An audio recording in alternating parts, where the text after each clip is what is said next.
The truth is, you're as dumb as they come. Huh?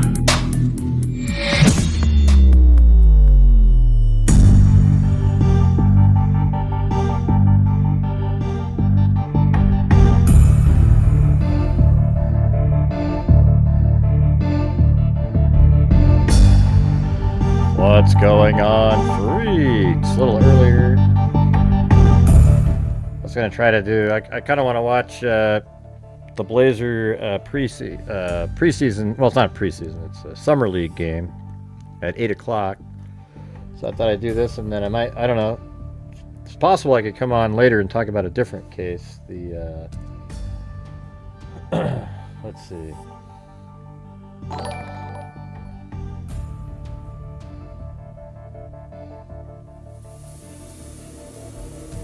Yeah, there's Brooke Hanlon in New Jersey, a lady that was found stabbed in her house, and there's a 911 call, and you know, it's like maybe we could try to put the pieces of the puzzle together.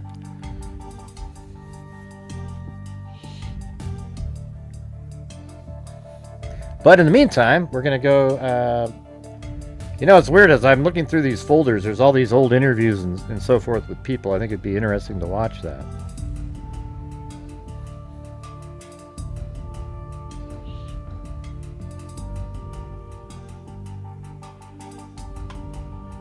And if you've been watching this channel, we show stuff here that nobody else shows because they don't know what they're talking about, and they also don't have it. Now, Candace Owens, she keeps posting about, they say it's overwhelming, and then has little giggle faces and says how there's a campaign of disinformation beginning. She's either an absolute idiot or catering to her base.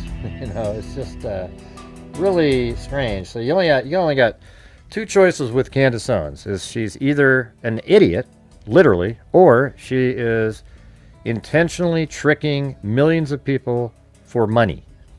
So there's no good answer for her. Okay, there's no good answer. Beginning what? I don't know what that means. Oh, wait, let me fix. I think I gotta fix the audio here. Hold on a second. I just realized I had to reboot earlier, and then usually it switches it over. Yep, there you go. All right, how about now? Is that better audio for in terms of the microphone? I don't know if it even sounds any different.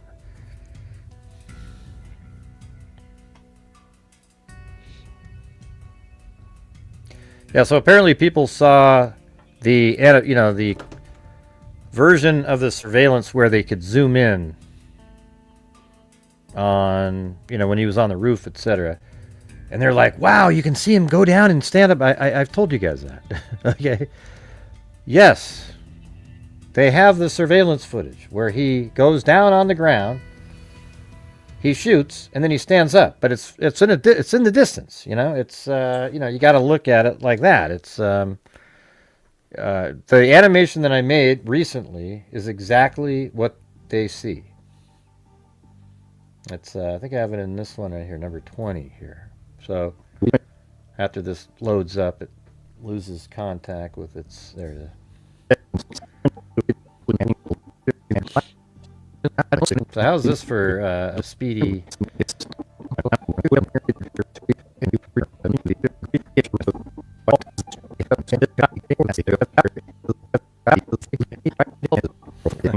I thought he stood there for longer.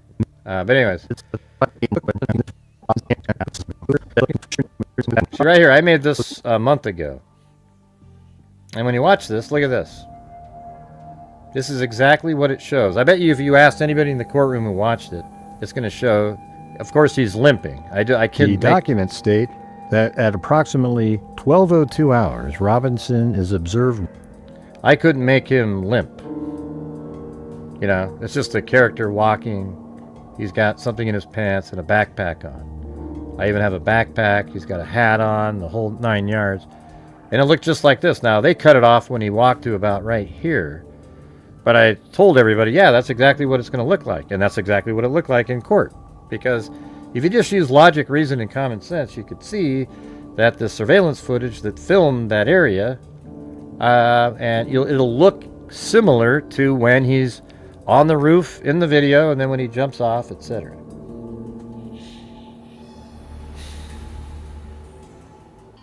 Right, so then he goes in, and they're going to be able. They could see all of this. They didn't keep filming it though.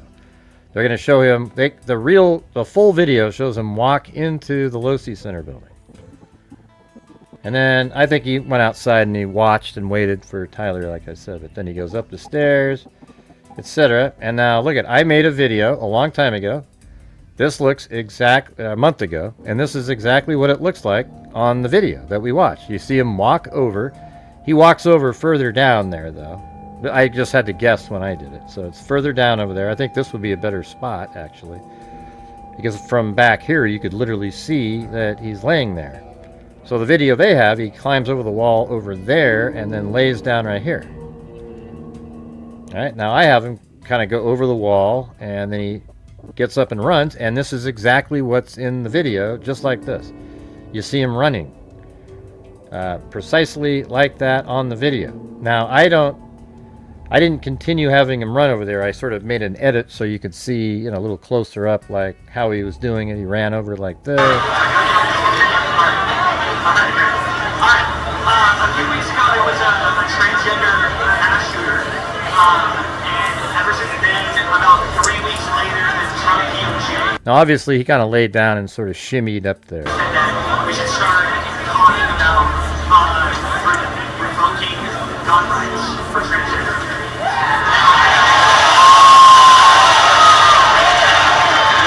Yeah, and a lot of people don't show this because they don't have the version that I have. I sat there and I hand animated each frame to stabilize it. So you can literally see he's right there. Now, I don't know if that is his hat or the part of his backpack, and his head's like really low. Don't really know. Could be his head. Kind of seems like a head, and that's a backpack. So, do you know how many transgender Americans have been mass shooters over the last 10 years? And that stuff that you see moving around, that's not him moving. It's just pixelation zooming in on something so small. Too many.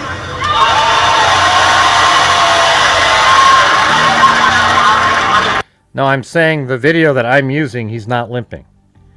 I couldn't make him limp. Jesus, you guys, man. Okay, I'll go back to here in a second. I made this, okay? This is my stuff. Like, this entire thing is I put a drone up in the air right next to where the camera was. I have a 360-degree view, exactly the same as they do. And then what I did was I took a still frame of it, and I made an animation where I used 3D Studio Max and a shadow catcher. See how you can see the shadow to his left there? At the exact right time of day, and he's walking, and I had to do mats and so forth with the light pole. See how he's behind the light pole there? I had to actually literally cut out the light poles and put them in front of him. You know, so the whole thing, I made this, all right? This isn't the actual video. But it looked like that. I mean, look at it. It looks pretty similar, right? A skinny guy with a hat on and etc. All right? But hey, guys, let's see if we can get some support for the channel. I know I'm a little bit earlier here. We didn't reach the goal on the earlier show, so let's see if we can do better on this one. All right, but I know it's earlier, so I don't have 1 million people watching like Candace Owens because I don't put out bullshit that people like to watch. All right, so here you go, and he goes into the door there. Now I just cut over to an actual, like, okay, this is me going in there, but this is what it looks like inside the building. All right, and I've already shown all this stuff.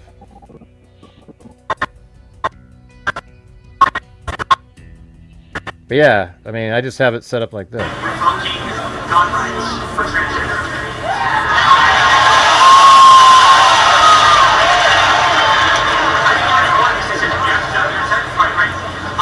So, do you know how many transgender Americans have?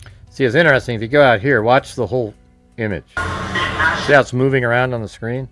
That's how I had to animate it. I kept him in the center. Like, I wouldn't let the person move, you know, the guy laying down, that's Tyler Robinson. I wouldn't let him move, but I moved every time each frame happened. I'd slide it over, and then that's the result. Is this. Too many.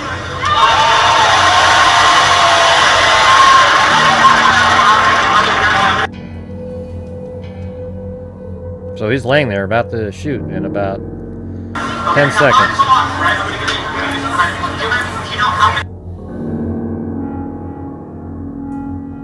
Counting or not counting gang violence? Yeah, now, if I had the other audio, let me put the other audio playing. Hold on.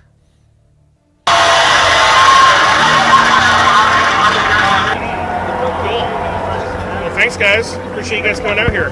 We appreciate you. Love you. You're gonna go down and see closer. They like restricting you guys here. Crowded. It's just there's just so much. So Before we had a flag and we had it, so it was Counting or not counting gang violence? made us move. What was that?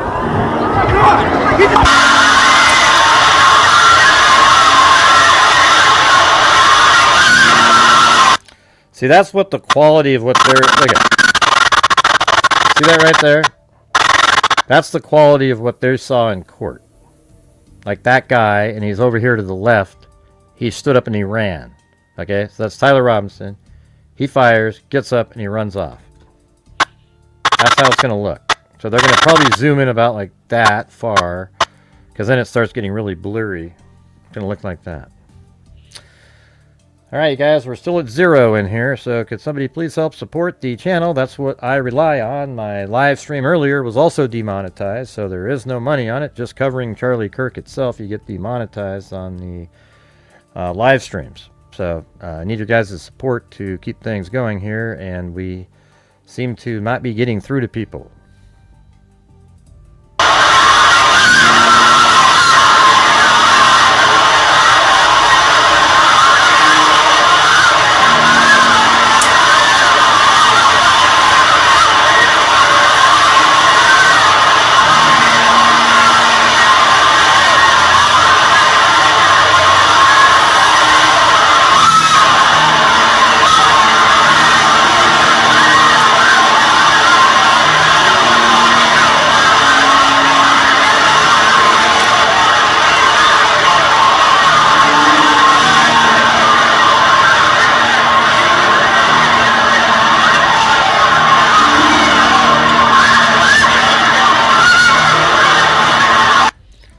What do you got? A live one in here? Let's see.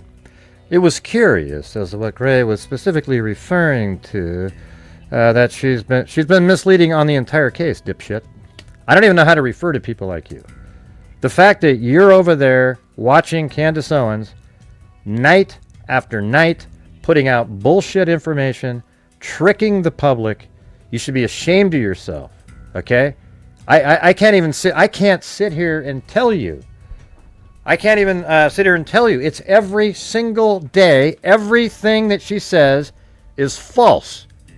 And I'm telling you the truth here. So you can embarrass yourself and go pretend that she's telling you the truth and be on the wrong side of history. That's what losers do. Be one of them. Okay? Unbelievable. Get the hell out of here, man. How the hell did you get a membership? What a loser. I can't believe that crap, man. You're sitting there, you're defending a person who literally is one of the worst people on the planet, tricking people that, oh, Charlie Kirk, he was killed by some, the Israelis and all these other people. Hey, 95, Burns, get lost, okay? Get lost. I'm just wondering what specifically she said. Everything. Okay, so if you don't watch her, then why would you even ask the question? It's so embarrassing. I just got to tell you, it's you should be absolutely ashamed of yourself to even ask, hey, Candace Owens, what she's saying is wrong, because she's so... Okay, whatever, man. No. I just want to know specifically what she said. Well, how about she's accusing Turning Point USA as being responsible and the Israelis and our government, and every day there's some kind of a new thing to say because she one thing gets debunked and then I'm getting closer and then completely throws it out. She had this Egyptian plane that has Israelis flying on it, etc. I don't respect people in this case. I do not respect anybody who has an opinion that Tyler Robinson didn't do it. That means you are a dumb person who literally shouldn't have made it out of high school or grade school or anything, and should hold no documents of privilege that allow you to do anything at all in society that takes common sense, logic, or reason. It means that there is something wrong with you. Okay? It's weird. It's crazy. All right? So I don't know what to tell you. And now, if you're just literally in here asking questions, that's what she always says. I'm just asking questions. No, you're not. God, it's sick, you guys. Absolutely sick as hell. Hey, thanks, Alley Cake and Apathetic Kit.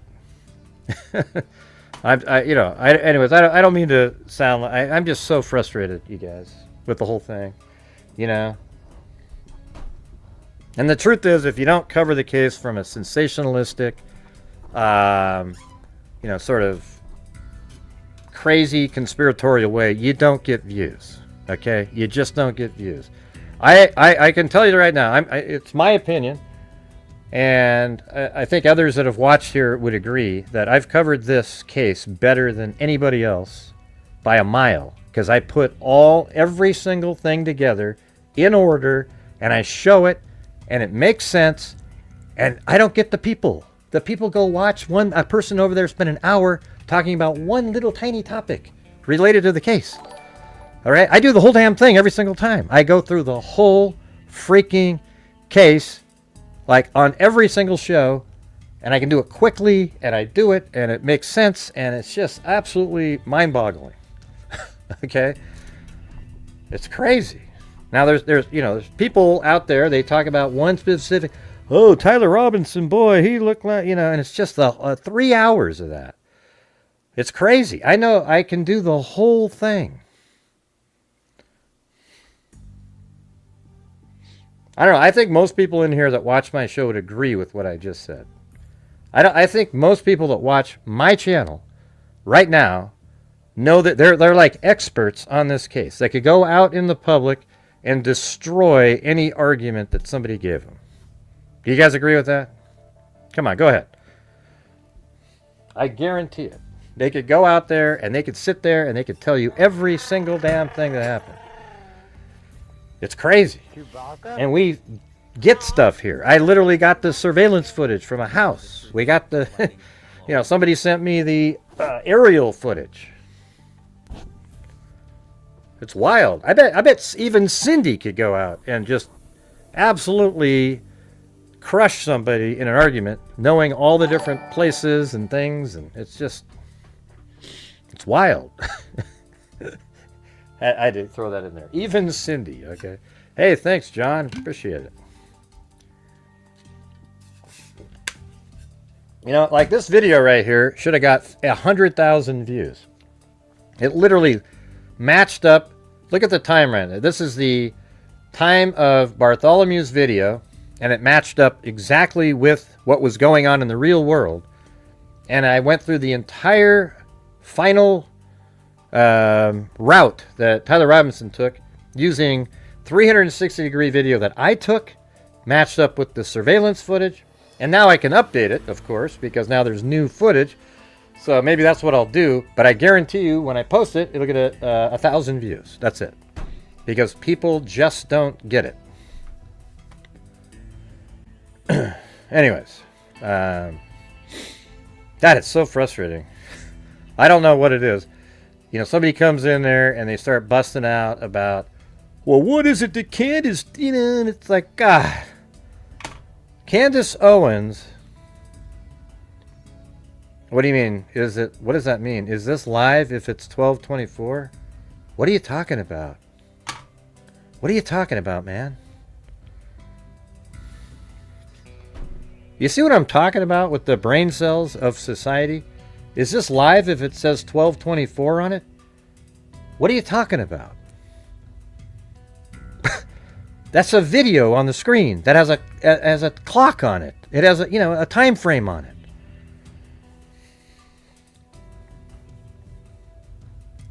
Called in and told us about your court experience. Oh yeah? I don't really remember that. I've talked to Cindy a few times on the phone now. She's actually more fun to talk to than in the chat. What do you mean? Is this live? Yeah. Is this live? If it's 12:24, it's a video. For God's sakes, do you see it? Look at. I'm gonna play it right here. Look. See, there's a clock on it. I have to wait for it to kick in again. But see that? There's a clock on the top of the screen. It's just part of my video.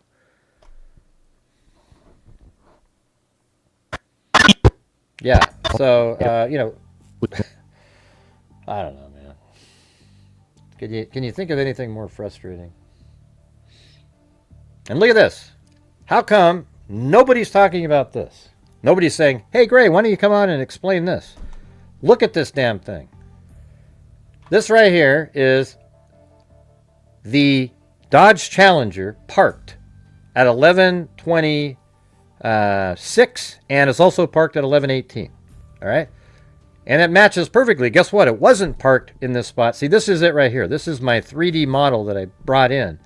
You see the molding there? It's exactly the same. That literally, this is a 2013 Dodge Challenger 3D model that I purchased like 7 months ago. And then I brought it in because I was given this aerial photography that was taken. And you'll see right here, it's part of some software program. There's, I guess, planes out there are given a fee to film high-definition photography all over the country at various times, and there just happened to be one out there that day. There was also on the 23rd, and all these different dates. It just sort of is for doing updates. All right. So that, let's see, the time of this is 11:18. That shot right there. All right. Then there's another shot of it, which is right here, when the camera was flying back a different direction, and that's at 11:26. But then at 11:10, it's not there. And guess what? After he does his dry run, he ends that just before 11. He makes it back to his car, and he parked here between 11:10 and 11:18. And that's where the car rested before he did his final run. Guess what? In this picture right here, he's sitting in the car. He's literally sitting in that car right now in that picture. And then you go, well, how do we know that's the one? Well, you know what? I can't say 100%. I can say 99.999999999% that that's his car, because that car is parked right here. And look at this. If you keep following this down, right here, this is where Tyler Robinson's seen walking. This is where the Dodge Challenger is driving that way. Okay, it's driving that way at 8:23 in the morning.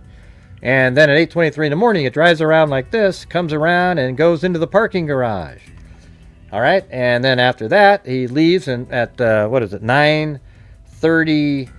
I mean, it's incredible. You can almost have every moment of his time accounted for. He leaves the parking garage at 9:32, and then I think he parks over in this area. That'd be like at 9:40, and then look at this, 9:40. He's sitting there for just a few minutes, and then at 9:57, he walks by right here. So that means it's only 24 minutes after the time his vehicle left the garage that he ends up walking by right here, heading back in for his dry run. All right. Awesome. Anyways, we can go over all that again later. I think it's just, I have it all dialed in, the entire thing.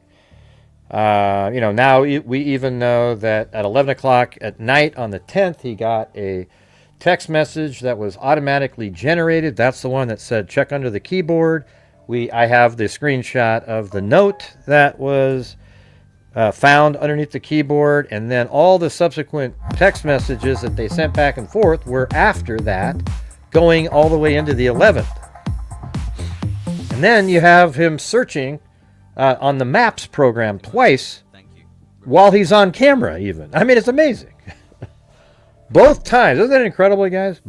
Both times that he is using the map program to generate a direction to get somewhere, at least two of them anyways, he's on camera doing it. It's incredible. He's on camera when he goes over after the shooting. He drives over here, And by the way, the timing of how he got here is absolutely perfect. It's incredible. He pulls into here at 12:44. 2 minutes later, he does a search to get to the Quick Quack car wash. Guess what? There's video of him right there. Okay, and we're gonna go look at that. I have it. I think it's in this one. Yeah, right in here. Look. I'll go back. It's in this footage right here. So in this footage, see that? He's parked right there. That's his vehicle. And he's parked there. And that's when he does the search exactly at that time. And then he drives away. That's what's so amazing about it. Is he literally, okay, heading to Quick Quack. Now, I once originally thought that this vehicle, let me show you this. Hold on. I'm going to do the, I got this other window. It's pretty cool. I can draw on it. So I originally thought, like right around here, it's kind of interesting because this other car seems to pull in right behind him, but he doesn't. I thought he did before, but he doesn't.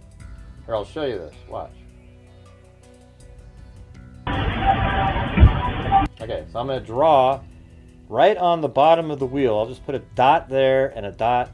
Can you guys even see that? That's kind of small. Hold on. I'll make it big. Like right underneath the wheel there and right underneath the wheel there. Okay? So now let's move it forward.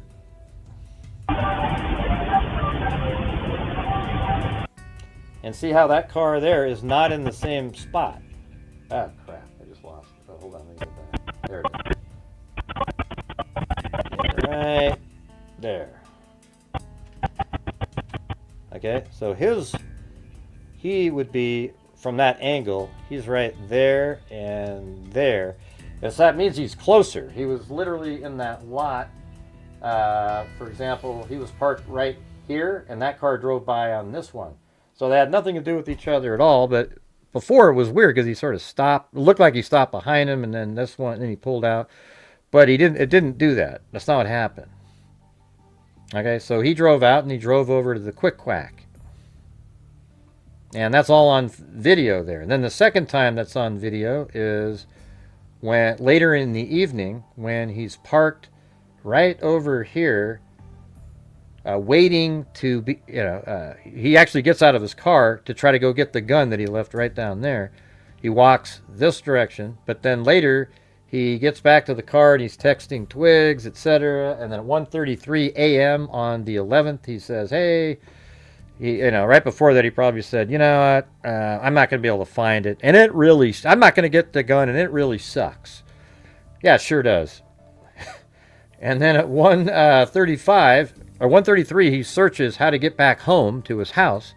And then at 1:35, he literally takes off and drives home. So 1:33, he looks it up. 1:35, he takes off and goes home. You see what I'm saying? You see, but look at right now. Like, there's only 136 people watching. Why is that? Why is every single show that I do an absolute struggle to get people in here, even though I have the right keywords, I have the right information, I have the stuff that everybody wants to see? I don't get it. And I can't fix it, and I don't know how to do it. And then after this, he drives back home, and then apparently he stops somewhere to eat at some point. And then like 5.5 hours later, he shows up at the gas station, which is, so he does go to the Dairy Queen. That's earlier in the evening. Yeah, so that order is correct. So there, this right here is at 12, just before he parks over there to go get the rifle. So I know where that is too. This is when he's there. And then in the morning, he's almost home and he stops over at this gas station wearing, by the way, the same exact clothing that he's wearing in the surveillance footage when he's inside. I don't know if I have it on this one, but the same the clothing that he's wearing when he goes into the police station. It's crazy. What are you guys talking about?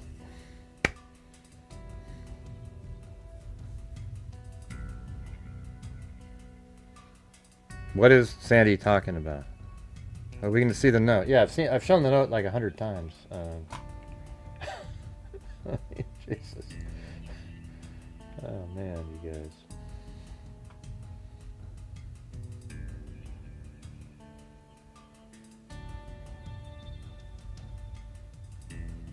I can pull it out. Hold on. Here is the note right here. We've shown it a lot. Yeah, it says if this is the note that was discovered after the auto-generated message saying, you know, check under your keyboard. And it's actually different wording than we had originally thought. Whoever transcribed it originally in the documents screwed up. They didn't do it right.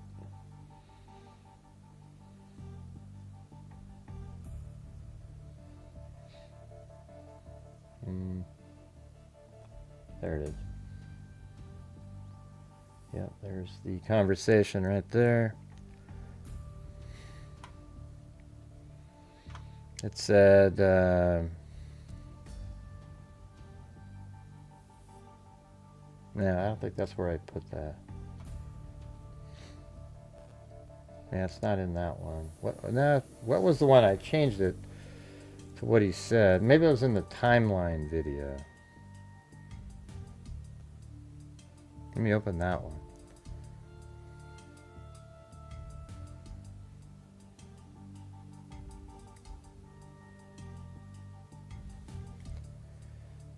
Man, I can see it on the screen. It's right there. Why doesn't it pop up when I...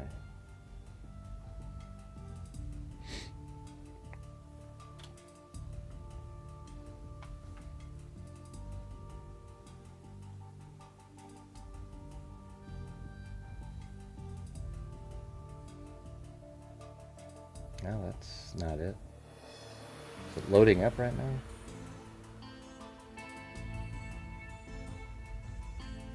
Oh, it's way over here. Okay, I see. It was actually already open over there. Did I fix that in here? Where he said, or was that on a screenshot? That's right, it was on that text message exchange. All right, I think I have that. That was in the hearing yesterday.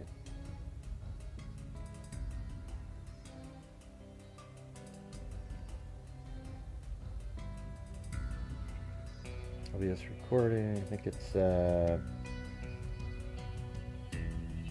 I'm just looking for the change here. Is it this one?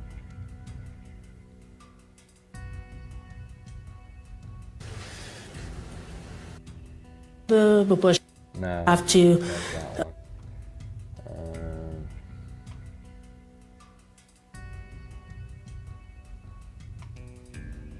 What's been marked for identification? Yeah. His interview. Yeah, this is Bunsen and Mr. part of it. With Bunsen and exhibit as we go. So here we're looking at. Don't I have it in here?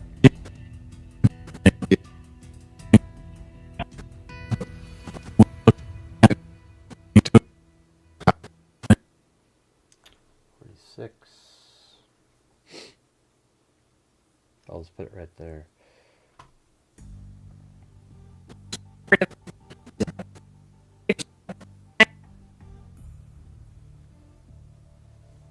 There it is. I apologize to council. Stop what you're doing. Look under my keyboard.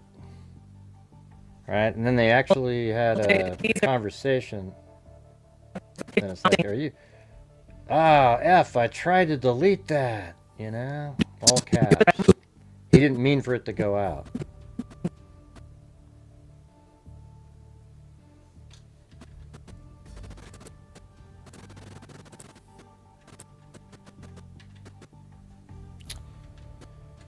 I don't know. I'm just so frustrated with this whole thing. Why bother? You know, it's just... it sucks. Yeah.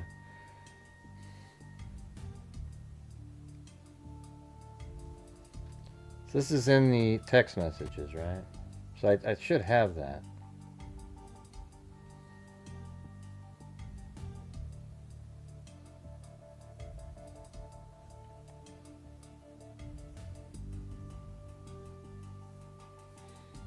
So I thought I updated this yesterday, so it should say...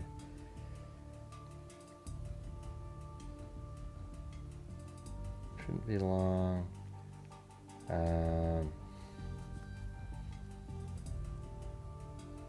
Do you remember what was the word changed to yesterday? It was what the hell was that? Any of you guys remember? Hey, Mel Stiller. It was something about what was on that note. He said, yeah. Okay, then I know what it was. The note is what was. All right, so I automatically generated, and then the note said, if you're reading this per my text, then I'm so sorry. I left the house this morning on a mission and set an auto text. And so that's what he sent out at 11. He didn't mean to do that. He thought if he wasn't alive or he was in custody or something, it would automatically set out. I am likely dead or facing a lengthy prison sentence. I had the opportunity to take out Charlie Kirk and I took it. See, that's totally different than what they put in the document. For some reason, whatever idiot transcribed it over there, thought it said something like, and I'm going to take it. You know, which didn't make any sense because he already, if it's being sent out, he took the opportunity. This sounds like it makes sense. He took out and I took it. It says, I had the opportunity to take out Charlie Kirk and I took it. That makes sense grammatically, where before it didn't. I don't know if I will have succeeded, meaning, he took the opportunity. However, given the fact that you're getting this, I don't know, what happened. Did I get taken out after I did it or whatever? But I had hoped to make it home to you. And then it started off, the next part, I wish we could have lived in, and then that's it. All right? But yeah, I need your guys' support when I do these shows because you guys are it. I don't have any other source of income on these live streams. They have all been being demonetized lately. So it just, even so, it wouldn't matter. I think it's like $8 or, maybe 20, given the amount of people that watch. So I need your guys' support when you watch the show. So if you could get some channel memberships for people, that'd be great. Yeah. All right. So we have, so I don't know. I just had to break stride just to show Sandy that. Hey, thanks. Born to raise hogs. Literally raising hogs. I never got the answer to my question yesterday when I asked you, do you raise hogs as pets or are they for, food? I know it sounds kind of dumb, but so I'm going to wait for the answer this time. I'm going to wait and see. And thanks, I'll eat cake, as in I'll eat cake.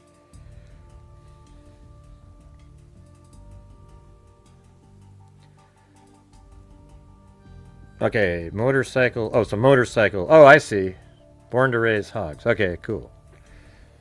Motorcycle like Harley Davidsons or whatever. Aren't those called hog? The bigger ones. Yeah. Cool. Let me get rid of those red dots that are there. But you know what I wanted to do, you guys? It's pretty interesting because at the beginning of this case, there was so many of these little interviews and videos out there that nobody remembers. It's crazy. Like, what is this one right here? Yeah, this lady right here, for example. Here, look at this. It was pretty crazy. I was not at home when everything happened, but I had a son and daughter-in-law who were there. And I know exactly where that is. At the debate. Here, let me show you. Where she's standing is definitely not there. She's not standing on the planet. Well, she's on the planet. So great. What do you mean she's not on the planet, you bastard? I think she's right here, if I remember correctly. Alright, there was a pin there, yeah. Let's see if that house is in the back. Yeah, you can see that little corner of the house right there. That's right there. So she's just standing right here in this video, which is just around the corner from where that surveillance footage is. Like Tyler Robinson, you can see him walking till he gets about right here from that house around the corner there. He makes it to about right there on the video that I got. Maybe right there, perhaps. But this lady's just standing right here, which is interesting. So let's see what she said. And they texted me first so that I heard the news from them first.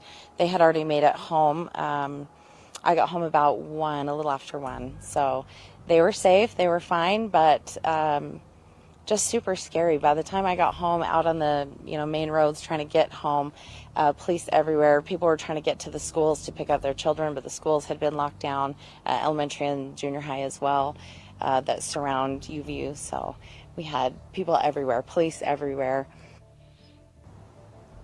And then these are the law enforcement that see that house right there. I believe I know where that is too. And see, the thing is I know this area so well now that I don't have to like go, wow, what is that? What is that over there? I think that's right here, I think. Yeah, so see the garage door? There should be a no parking sign or something. Let's see. Yeah, there it is right there. So see that?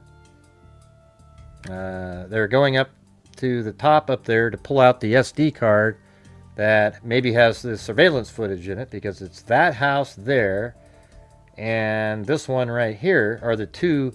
TMZ is the one that is from this house, and then some other, I don't know how it got out there, but a TMZ and another outlet had a camera or some video from up there. That's where there's a camera. Although those look like lights, but 100% there's a camera that's up in there somewhere, at least now. This image right here is from 2019, so I'm sure, by 2025 they probably put a camera up there or something like that. All right.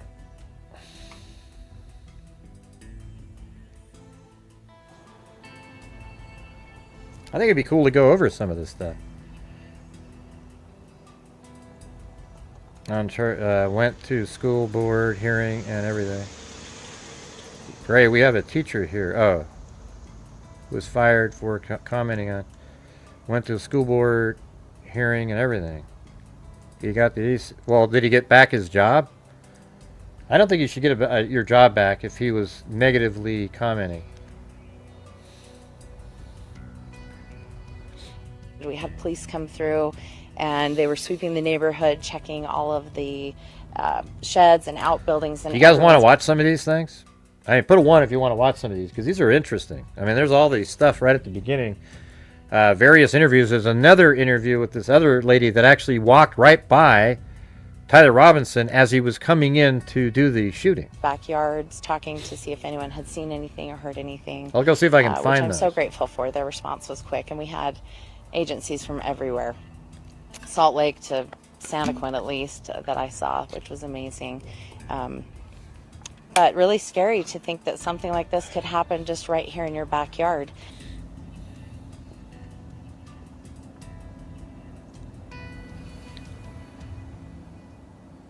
How dare somebody laugh?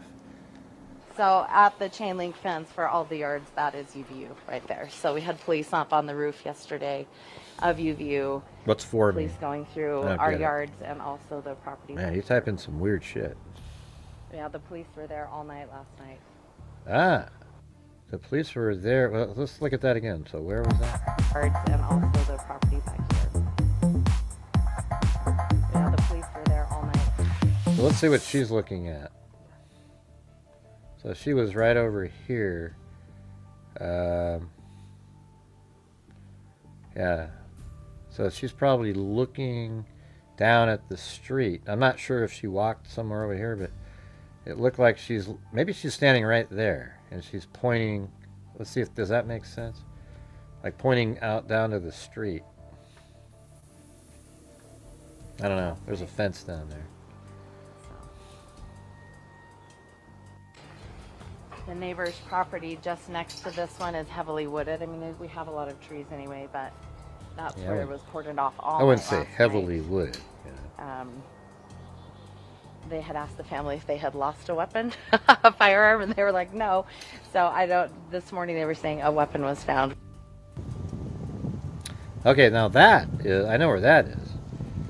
That one is way, I mean, I don't know if that lady walked with them, but I think that is, I think that's right over here. I've walked by that many times, so I'm going to have to go, let's see. Might be right over here, this next one. I looked out the window, and I think I it could was see right tons there. and tons of people I think that hoop was right going down there. the street, and I saw there's tons of traffic all the way down here.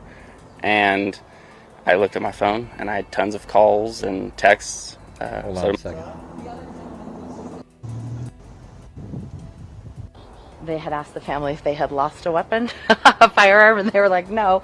So I don't, this morning they were saying a weapon was found.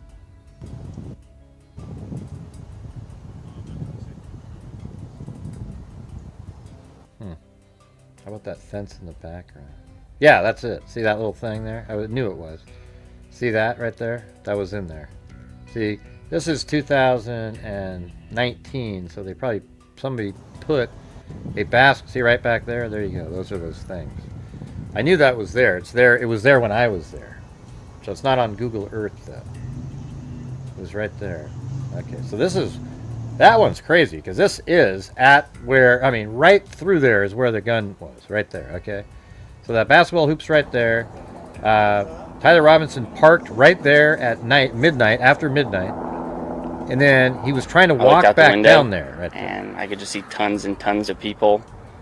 Parents, our parents are all calling, seeing if we're okay, you know? Let me see if there's more. Oh, yeah, see, these are crazy. Look at these shots where this is people's streets, where cops are just, you know, law enforcement's moving around, walking around with a dog through the neighborhood.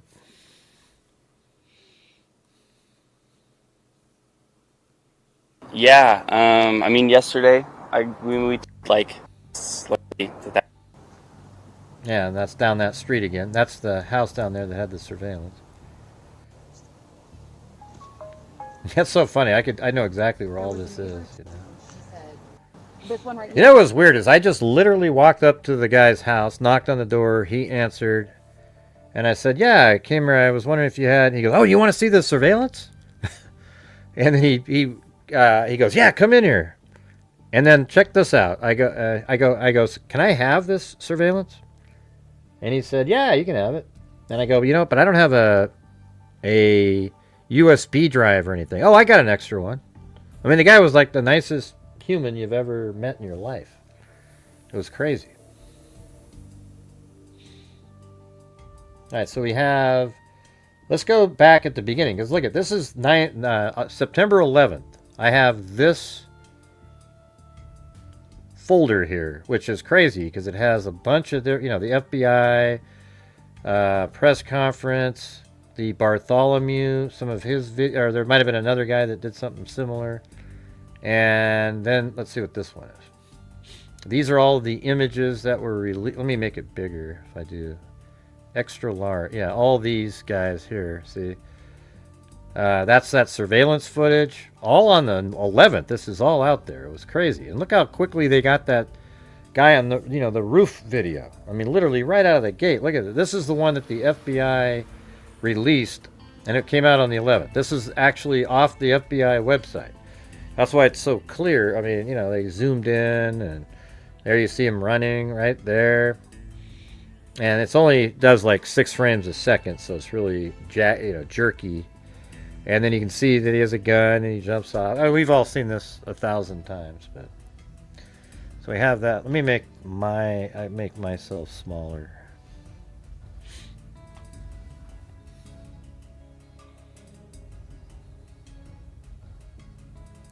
All right, so that was on the 11th. You want to just go through these in order? I think it'd be kind of interesting. The 12th. We've got different images here, like this one. See, he's, I think that's his mom or something there. And it looks like he graduated from high school. Here's a picture of him, you know, just in his room. And let's see, they have him here. It looks like he's just right around 6 feet tall there in that picture. And here's a shot from the front when he was arrested. All right, that was the 12th, 13th. Okay, that's when the probable cause came out. Not sure what this is. Let me see. So why is there a camera in the tunnel? Who took? Yeah, these are all these crazy people already, right out of the chute. And it's weird because I think this is already when the funeral was, because there was Erica Kirk. You know, so it was already on the 13th.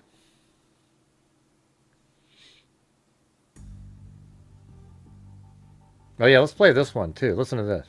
This is him. Remember this? Congrats. See, he got a scholar. This guy had just, you know, I'm going to leave this up on the screen, but I'm going to show this again. So when Twiggs was being interviewed, he said that Tyler Robinson cried, and he said he wished he hadn't done it. Not that he wished he hadn't killed Charlie. He said he wished he hadn't done it. And then we go back to this place right here. I've shown this literally a million times to the people, the freaks. And then right here, he walks over here. And he's walking. And then he has a hesitation. I think he almost didn't do what he did. See, he walks right here. Watch this. He goes, ah, shit. That's kind of like the point of no return. You're on campus, and he goes, I'm going to do it. I'm going to do it. And so right there is when history was changed, that in his mind. And so later on, when he said he cried and he felt bad, even right here, when he turned around, you know why he turned around? Because he didn't want his life ruined if he got caught. When he cried and said he wished he hadn't done it, it's because he knows that it screwed up his life. He doesn't care that he took out Charlie Kirk. Okay, and I know that because of comments. Like that one comment in the text exchange, I think that comment alone is an aggravator. I mean, it literally, if it wasn't in there, okay, he's just but he said a comment that he said, well, I guess that I'd have to say that gun does just fine. So when you have a comment like that, I think that gun did just fine. That one right there shows a level of callousness, like if I was trying to explain that to the jury, that's one of the ones, or try to get the death penalty, I'd go with that comment right there. That's a psycho comment. Why would he make that comment? Oh yeah, man, judging from today, I'd say it does just fine. So that kind of shows what he was really thinking, his hate for Charlie Kirk. However, later on, when all of that ran out, and he didn't feel that way, the same excitement that he had, that's when he started feeling sorry for himself, knowing that his life is over. In fact, that's why he almost stopped here, because he thought, man, if I get caught here, I'm going to get screwed. He didn't care about Charlie Kirk. He's probably still happy that he did what he did. But he was upset that something might happen to him. That he would get in trouble. You know what I'm saying? All right, let's go back to this. And here he is before, in better times. If you listen to Twiggs, he was in a apprentice school. I mean, that is amazing to be able to get into that. And by the way, I got to check something out really quick. I just remembered something. My kid's trying to get into a plumbing school, and he submitted extra paperwork to get more points, and today's the day that it was updated. I didn't even remember till just now. Let me see where he shows up.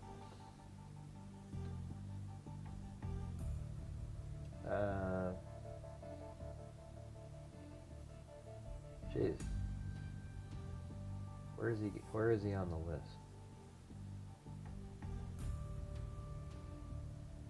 Is that new? Program, period. 15th of June.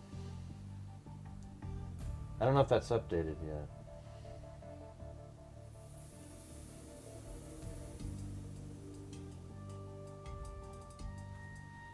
Hold on.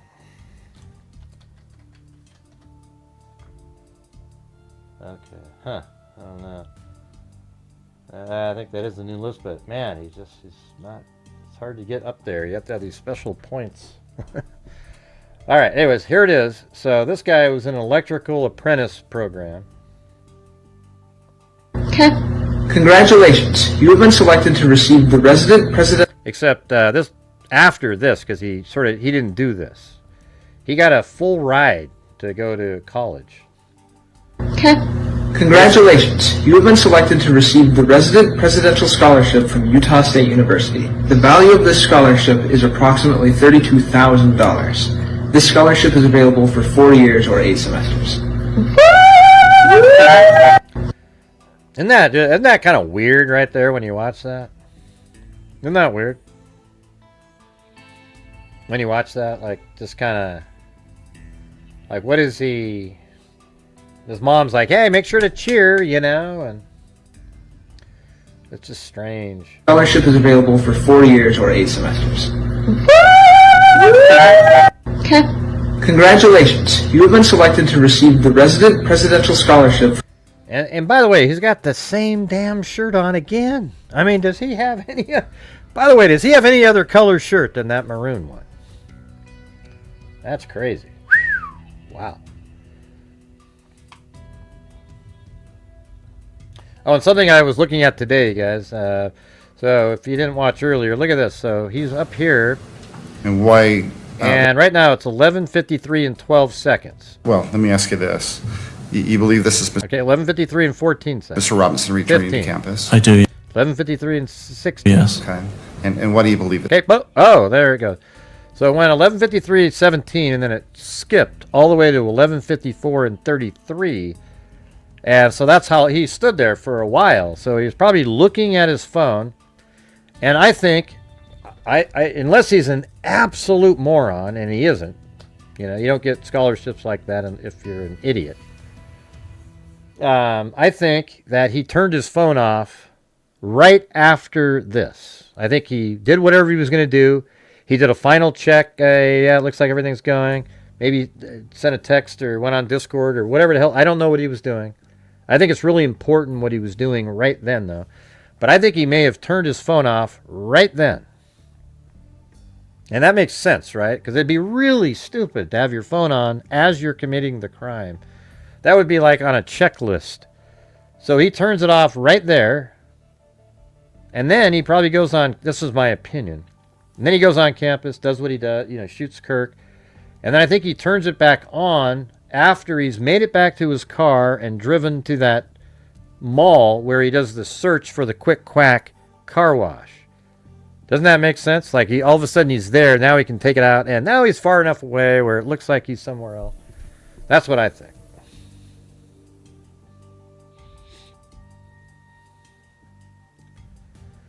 All right, let's see what else we have in here. That was the 13th, 14th. That's the Trump comment. I don't need to play that again.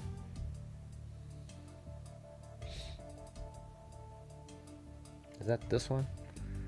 Yes, this is way back in September. So this is, look how bad that footage is compared to the one I got. I got the full quality.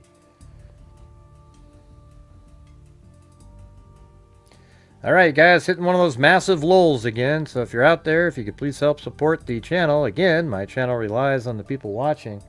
I wish I didn't have to ask so many times. I wish you guys would just realize that we do a lot of great things here, too. We've given $301,000 now so far since we started doing that back in January of 2020.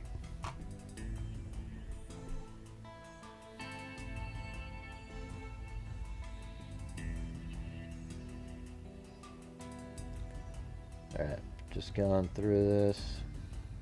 Trying to find, there was this one lady that did an interview at some point. Yeah, we had the Matt Kester. Remember, he did the really cool gun analysis. See, look at because he shows how you can take this, put it together. Like here's the towel, and then this is a Mauser rifle, same kind of deal, and you just unscrew it, put it together, and get it back to He showed how to do it. Yeah, so I'll just speed it up. Now I'm gonna rifle was set up where my dad. So for our purposes, we're only gonna put 3 in. So he did it really quick,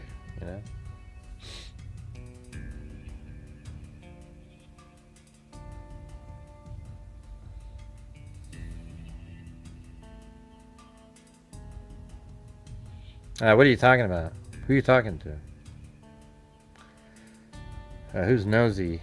They sure seem awfully proud of photos of text messages. With my 2 phones, I can make it. I don't know what you guys are saying.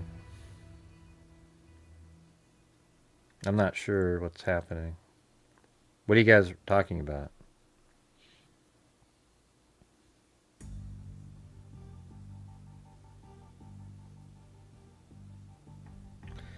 I'm not really. Well, actually, I don't know about how that all worked. Maybe they did that later, Cindy, but I do know that the original, they took photos of Twiggs's phone.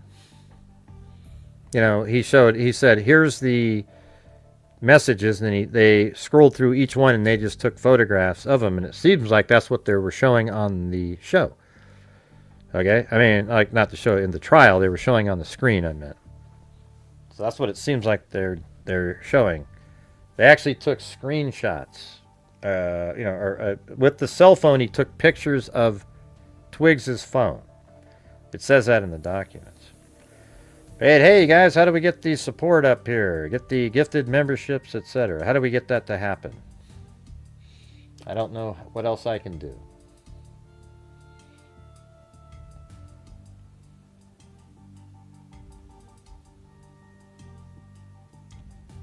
What was this one? Oh yeah, so I guess somebody else went there, filmed that. That was before I got there. Trying to find this one lady. Candace Owens was like, oh, she's suspicious, and then put out her personal information. She had dark hair. She was on campus. I don't know exactly where that is, but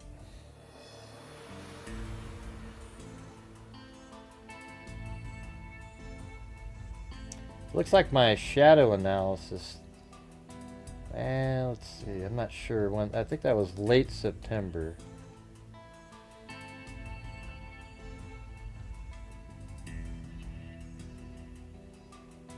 And this is when, like, Candace, like you can see, these are the folders. There's a lot of stuff in them. I made some debunking videos.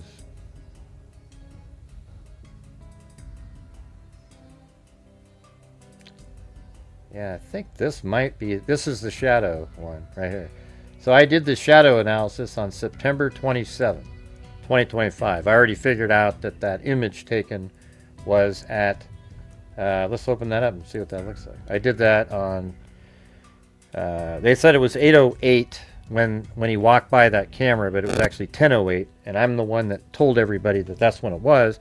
And then that made it line up with the original shot at 9:57, and now we got the one at 8:08 or 10:08, and then just a trial, it shows that at 10:09 he's walking into the tunnel, and it was like perfect. It matched up to exactly what I said that it would do.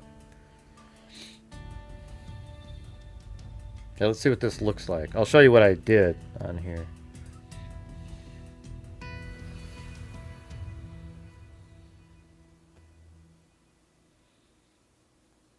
Yeah, I think it's. I still like the. I thought it's interesting. I love getting new information in this case.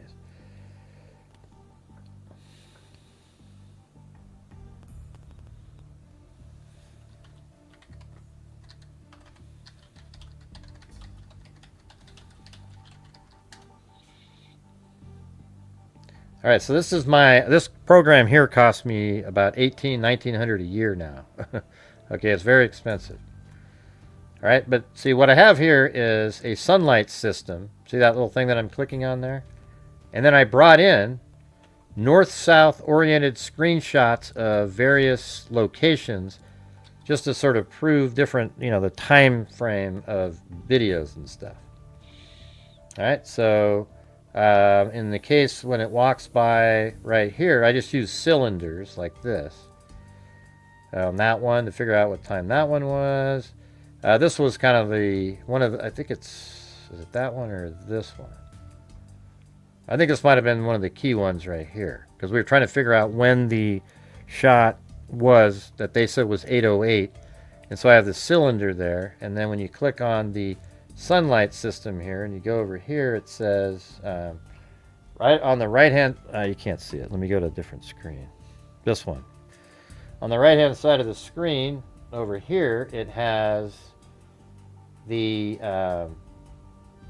parameters. You hit setup there, and then it says what time of day it was, the month, date, and year, and then -6 UTC time right over here.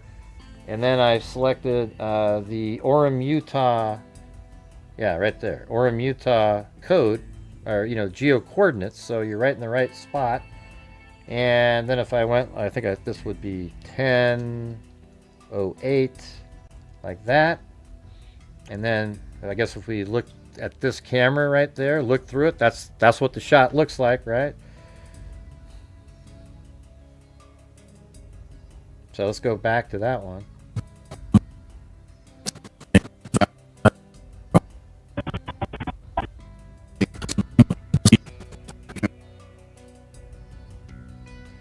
So you have this one, and there's one earlier.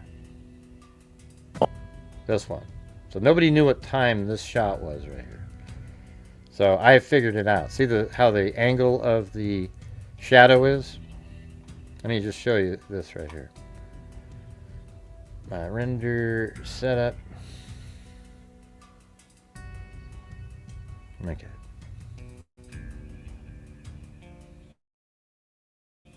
Wow. It's huge.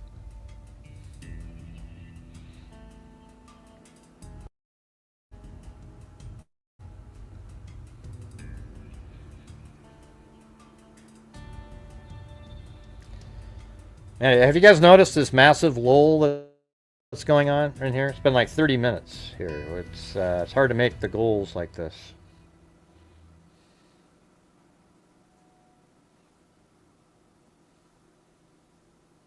It seems like what I'm saying falls on deaf ears yet again.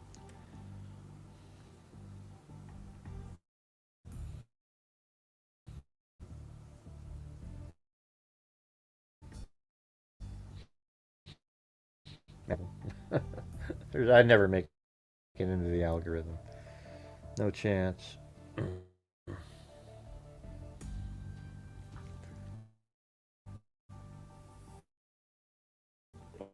Yeah, and it should just be right here. Oh wait, hold on. I think I don't need all that. I think if I go up here, I can shift this over to high quality. There we go. Boom. Yeah. See that right there? How the angle of the shadow right there? Can you see it? That's perfect. Let's go back to here. Look at that. Boom. Just like that. So if you move him back a little bit, let's see. Let's see what we have in the shot.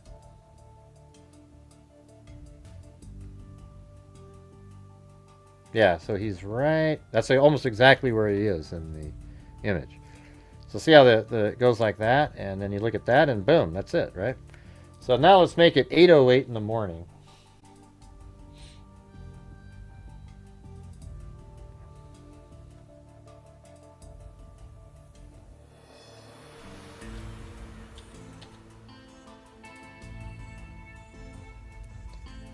I don't know what happened to my area over here. Oh, there, if I click here. Let's make it 8:08, and then you'll see how vastly different it is.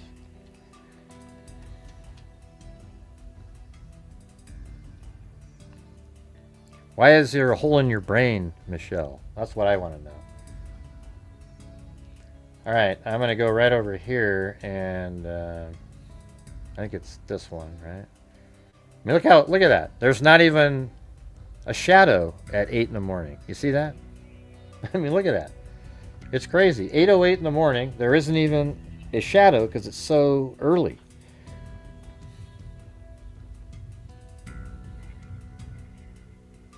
And so it's hilarious, these people out there that just, they don't even look into anything. They just say, oh yeah, it's 8:08. But it's 10:08. So you turn that on, and then you go back to this one, and there you go, perfectly lined up. What does that mean? Why is there a hole in your hat? What does that mean?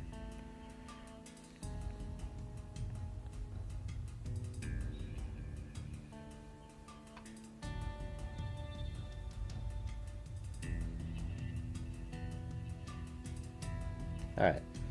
So that's when how I determined how the this shot was at 10:08, not 8:08, as Candace Owens tried to tell people. Again, she's dumb.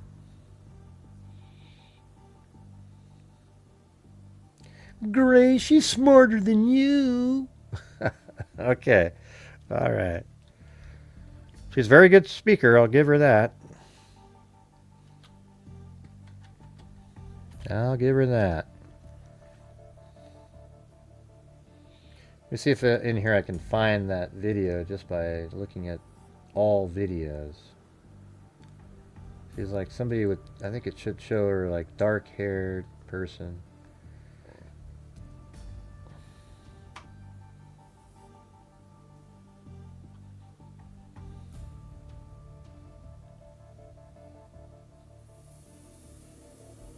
There she is right there. Wonder what folder that's in. Let me see. Oh, that was October. I hadn't got there yet. All right. So let's see. I kind of realized the type of street I was on, a little bit more secluded, you know. Olivia Bishop retraced. And so this is absolutely, I know where this is. Just a second. Let me open this up. Any chance you guys can help support the channel tonight? Anybody? I mean, this is incredible. I'm the channel that people should be supporting.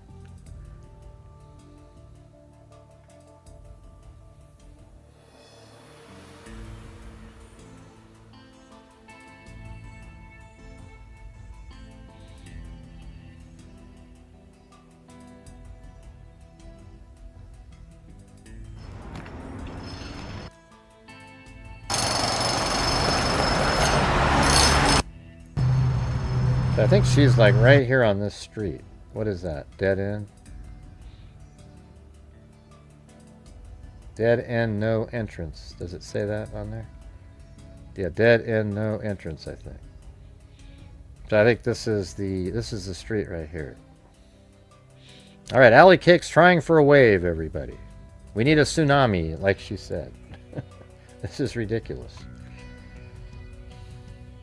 It's like, oh yeah, let's support the dipshits that don't really do anything, and we'll let Gray suffer into the wind. All right, let's try to do this. All right, my channel actually makes a difference too. We have a scholarship fund that we've put over 24,000 into so far. Have another 6 waiting to be given. We have a DNA fund that we've given over 100,000 to. So my channel actually gives back in the true crime community, unlike all the rest of them who just sit there and it looks like a bingo machine in their show and they're not talking about anything. It's a wild, unbelievable. So here's that sign, and so that's where she's standing. This is her steps where she came face to face with Charlie Kirk's alleged killer. Just looking over, seeing that he was limping, kind of being like, oh, okay. And then long black shirt, kind of thinking that's kind of weird. It's kind of super hot outside. Bishop said. So that means she saw him as he's doing his final run. Hey, thanks, Stacy Von Brott. Something seemed a little off. I did look over at him and he was kind of like Like that was his face, just kind of like not a smile or anything. From the expressionless demeanor, long sleeve shirt during a hot summer day, to the limp. It's kind of odd. I don't know. Like now that I think about it, it's just very like chilling to me. Chilling after reading charging documents online and seeing this video of Robinson walking away from UVU after Kirk was shot. That's when she realized she'd been only feet away from the accused killer. Now she questions whether she could have done more. Had I seen the imprint of a rifle down his leg, if I had looked at him a little longer, then immediately after that happened, would I have thought back to him, you know? And been able to like alert authorities quicker. Bishop realizes there's nothing she could have done differently. But just that. That's amazing when he jumped that 10 feet like that. He just. Things she could have really done kind of differently. But just to have been. Absorbed it pretty well there. In like. Right. It's the only one that donates thousands, yet nobody is. It's very hard for me these days to get people to like have a sustained support for the channel on here. I have to ask over and over and over again, and it gets really tiring on my part. I'm sure you guys don't like it as well, but it's the only way to keep moving here because there's no ad revenue on these live streams. So it's up to you guys to, you know, try to, you know, keep me going, help out. You know, I don't know what else to tell you. I can't make money, and you know, I can't invent it. And we've been doing the same thing for 6.5 years. An eyewitness to him on his way there is just shocking to me.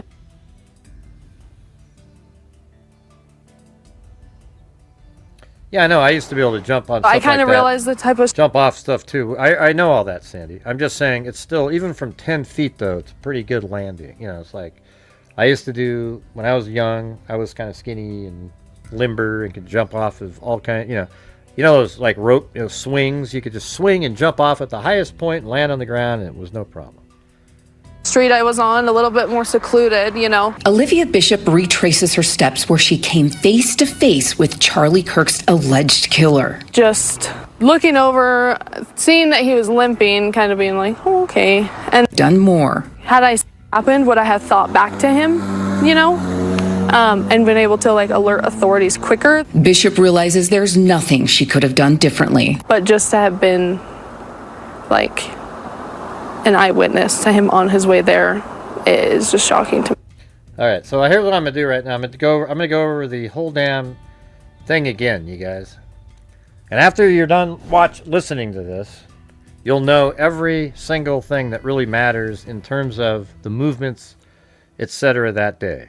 All right, so for those who hadn't seen it out there, I'm going to do it right now. And you'll know more than every single other person on any of the other channels that don't watch this channel.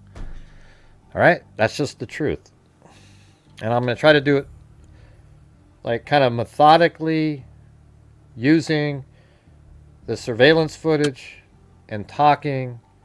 And you'll just see the whole thing, and it'll make absolute sense to anyone out there who hasn't seen it. Is there anybody that's watching right now that hasn't seen this yet? Or have you just taken off because, oh, yeah. Because I just got to go watch the sensationalism.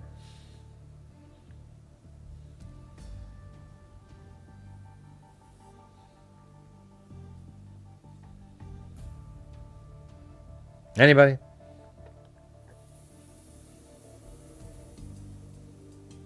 I guess not. Maybe I don't need to do it then.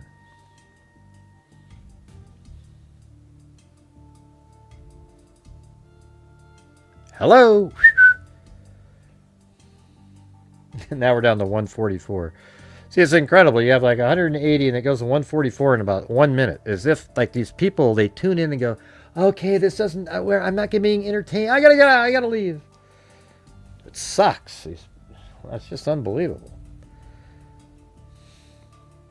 Anybody want to see this?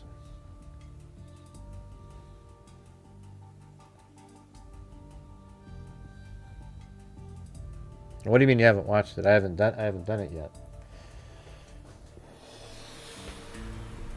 All right. Well, anyways, we know from testimony that Tyler Robinson left St. George early in the morning on the 10th. You know, probably something around 4 or 5 in the morning. Probably, I would say 3 or 4 in the morning. And then he drove all the way to Orem, Utah, and he got into Orem, Utah probably, right around like, I'd say 8:15 or so. It's hard. I think he drove right here, right when he got here. So here he is coming in the morning. That right there is video that I got. And here is the Dodge Challenger driving into the area. And look what time it is at 8:22 and 56 seconds. So there he is driving into town. All right. And then after that, and then you can also pick up his car a little bit on the next camera driving around the corner. Then after that, I'll show you. So we'll keep that on the screen.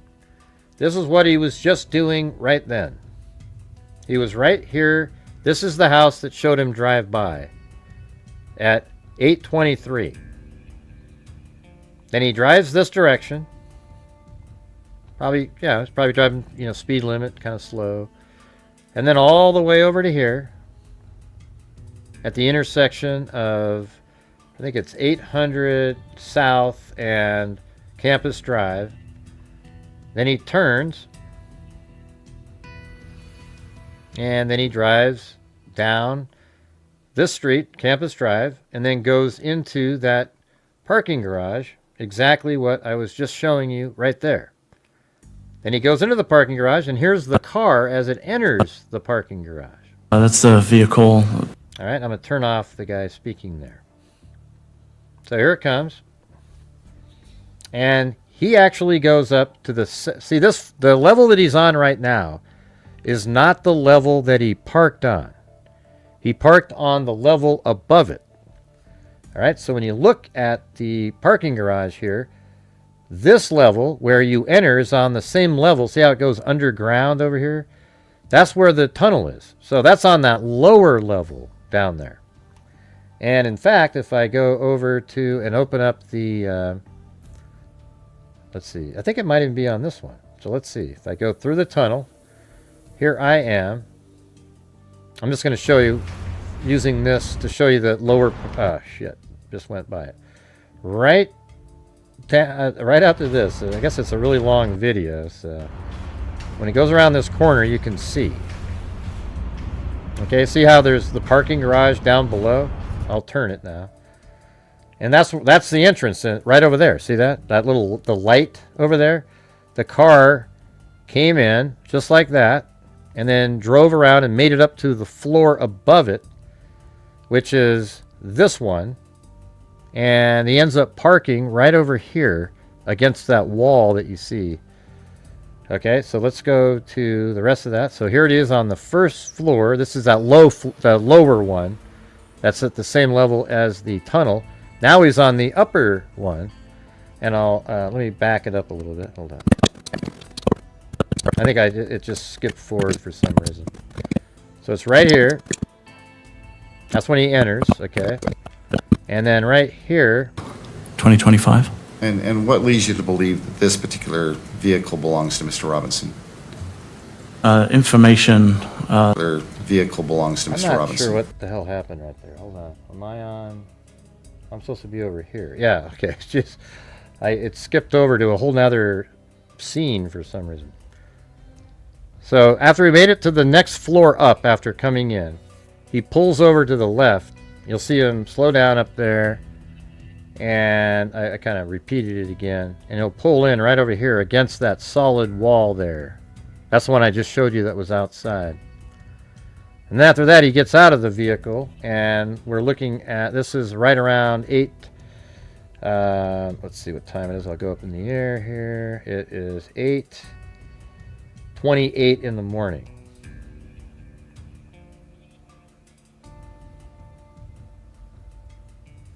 And this is playing, so here he comes right here.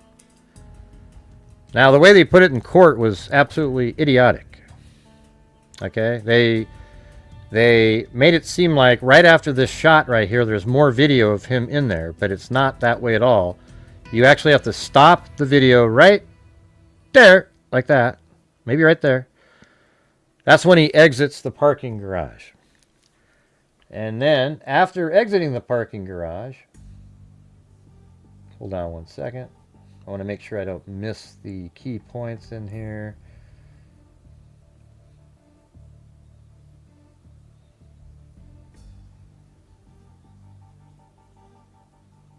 Early hearing. Day 4 was it? Yeah, right here. All right. He exits the parking garage, and where that exit is right there is right here. This little side exit right here.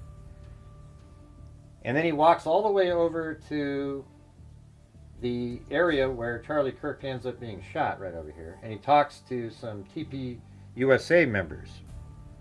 And after that, he heads back to the parking garage, which is back over here again. And he's on campus and so forth for about 45 minutes, an hour or so. And he makes it back here at 9:24. So he left at 8, he arrived at 8:28. And then he got back at 9:24. You know, after he left the garage originally when he got there, he went to the place where Charlie Kirk was shot, and then he came back and he arrived here at 9:24.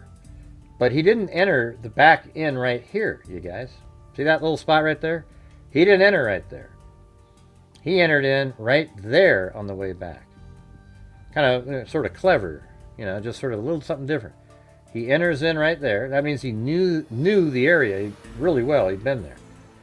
So he goes in right there, and now look where that is. So let me just walk you through this. So he enters in this this entrance point here.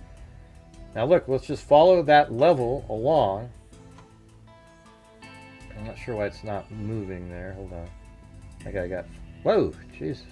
What the hell's happening here? That was crazy. It's like it froze up. All right, I'm gonna go right there. So there's that level. Now let's just keep going across. See that? And then look, see that's a floor above. You see that? That's a floor above the floor that he exits on when he parks his car. See, he's a floor above it. So what does that mean he has to do? He has to go down the steps. So look what we see next in this video. This is when he gets back. Here he goes. He came from the center, right? That means he did exactly what I said. And look, he goes down the set of stairs. Now this video was flipped horizontally in court. I had to fix it by flipping it horizontally, and now you can see that the time frame is backwards and this is backwards. But they had it flipped. This one camera, on every time they used it, was flipped. And then, so here he goes down the stairs. And now, if he was leaving the building, he'd take a left right there and exit right where we saw earlier, but he doesn't do that. He heads back to the center of the parking garage because he's heading back to his car over there. Does that all make sense to you right there? I just want to make sure. Is anybody confused by that?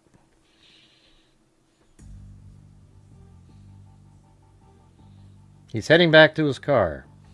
And then he sits in his car for about 5 or 6 minutes. Hello, everybody. Type stuff in. Let's start typing. Okay, I hope nobody's confused now. That is so simple. Now that camera, however, is used 2 more times, and it was flipped, and I flipped it correctly.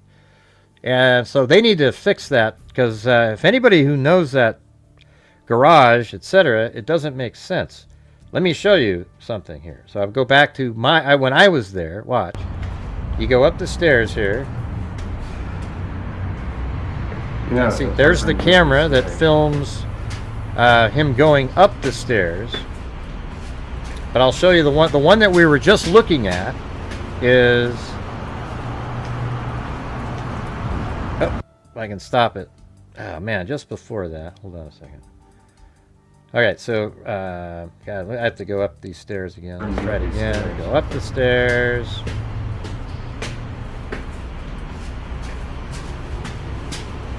Just like this. And then if I pause it, that camera, I was pointing this out a couple months ago. I go, hey, I bet that camera right there is part of the case. That one. And see how the steps are on the left-hand side going down? Well, that's the thing, is if you go back over here to that footage I was showing you, like that, and then you see that that's the camera. See, the steps are going down on the left side, and that's why it didn't make sense to me, because the way they had it before when it was flipped, he goes the wrong way. I mean, it absolutely made no sense at all, the way they had it. So if you flip it, you got the steps on the left side going down, and that's the correct way. All right, so just letting you know how that all worked out. And then he heads back over to the car. This is probably, I think, at 9:29-ish or so, and then he leaves the parking garage at 9:33. But hey guys, can you please help support the channel? We're currently at 1/5 of just a normal nightly goal. And there it is, backing out right there. You see that? And watch how everything absolutely lines up perfectly. So he pulls out, and now he's exiting the parking garage after his first trip onto campus. And now he goes down to the lower level, just like he did when he entered.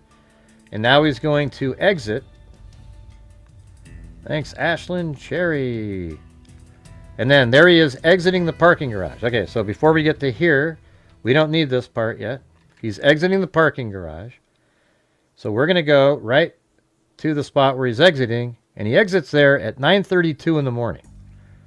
Now, the time it takes, you know what we could do, just for the hell of it, is go right here. So let's just say that's 9:32. Let's get Google Maps out. And then we'll go on to campus. And I think, yes, right here. And let's do how long does it take to get from right there to, let's see, right there. And let's see, does it say, yeah, that's about right. And so it says about 3 minutes or so. Okay, so he might have been there even longer. So we're going to say that he left here at 9:32, and then by 9:35, he makes it over to this area here. Now, I'm just guessing he parked here, but he could have parked somewhere else, somewhere over there. We don't know. But let's just use, he left the parking garage at 9:32. Now check it out. He walks by right here at 9:57. So we're talking about 25 minutes later. He's already heading back to campus to do his dry run. And so what we're about to see here in a second is, again, a camera at this house. He's walking by like this. And then eventually he walks around the corner and goes over there. And we'll see that right after this. See that? Here he is. Boom. And look what time it is. 9:57 and 49 seconds. And so here he goes. This is the video that I retrieved from the house. TMZ stops about right here-ish. And then I had the whole thing. So there he is with those same green sort of khaki shorts kind of thing. And his maroon shirt, his hat, etc. And then he walks all the way down there. Now notice there's a straightaway.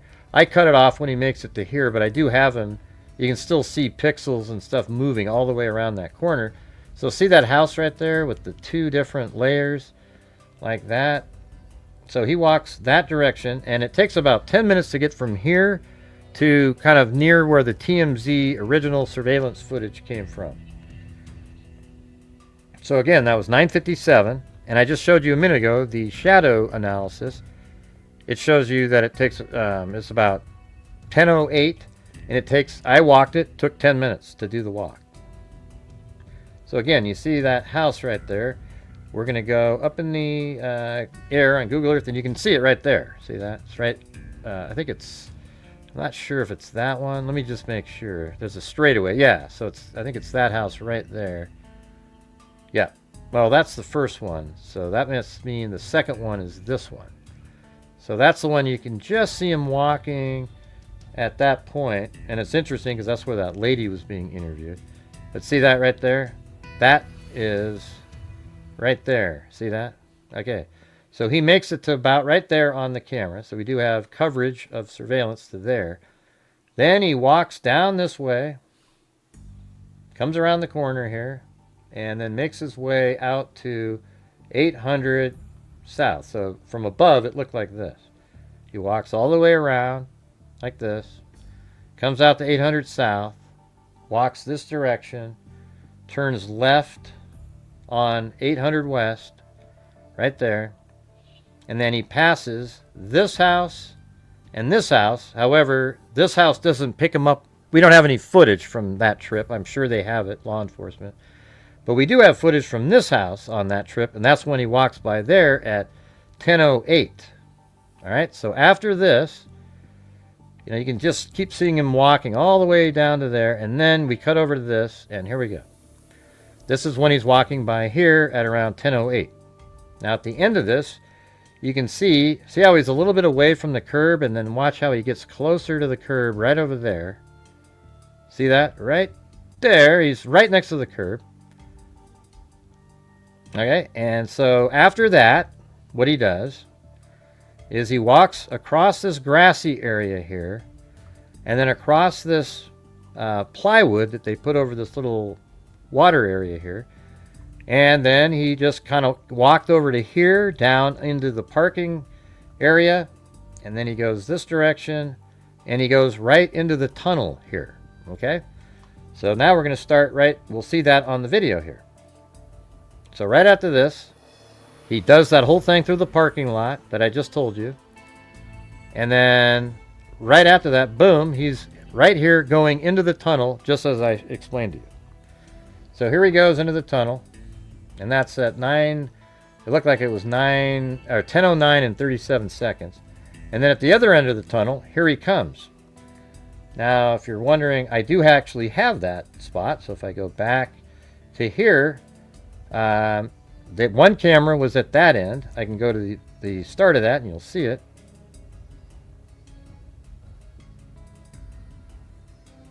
So see that camera right there? That's it. That camera right there is what filmed him at the top of the stairs. And then when you walk into the tunnel, let me turn off this keyframe here. Got to go back now. And I'm almost at the end of the tunnel. And there's another camera at the end of the tunnel here. See that right there? That's the one that films him coming towards the camera, and then after that turns right and then goes up these stairs right there. You see that little bit of the stairs at the bottom there? And I actually do it here, so I'm going to go around the corner and then I go up the stairs. However, we can just switch back to this, and here he comes down the corner, and this is at 10:09 and 49 seconds, and there he goes up the stairs. And here he goes. This is the camera at the midway point of those stairs. Again, I can show you that. Go up the stairs, and that's right there. That camera is what films him coming up the stairs and going around the corner here. Just like this. All right. Boom. And let's go back to this. And there he is. He's about to go around that corner. And he goes up, and then that next camera picks him up right there, and that camera is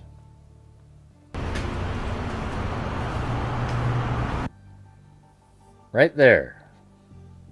So that camera would have picked me up the same way that you just saw that, and then he turns left to go outside there.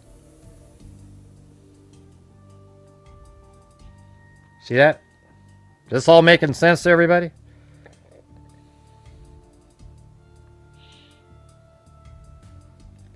All right. Now after that, after he does that left, he goes to Chick-fil-A. All right. So what we just saw him do is go through the tunnel and then up some stairs, and he comes out right there. Then he likely walks right down here, makes his way to Chick-fil-A, which is in this building right here. That's where Chick-fil-A is. And after he went to Chick-fil-A, he left the area and went across Campus Drive. So he got up and he walked out, maybe over here by the Losi Center building, walked across Campus Drive, and he went into the wooded area here. The same wooded area where he places the rifle and towel later. But he goes into the wooded area with his backpack on, and when he exits the wooded area, he does not have his backpack on anymore. That means he left it in the woods. Now, this is a dry run here, so is he going to test out how to get that backpack? And if so, that might indicate that he intended to leave the rifle and towel in the woods. But it's also possible that he never intended to leave the rifle in the woods, and that he merely, because he left the screwdriver on the roof that had his DNA on it, by the way, he wasn't able to take the rifle apart again to put it back in his pants, so he had to leave it there to make his way through campus, unless he wanted to walk like a mile with it wrapped in a towel. All right, so he goes into the wooded area, and then he goes back onto campus without the backpack, and then he moves through the Gunther building, they say, which is right over here, and then over to the computer science building. So he crossed over this little bridge area right there, and he went into this building, and then he came out right onto this rooftop over here, which is really the rooftop because it's at the same level. And then he's just stopped over at the fence and he looked over there.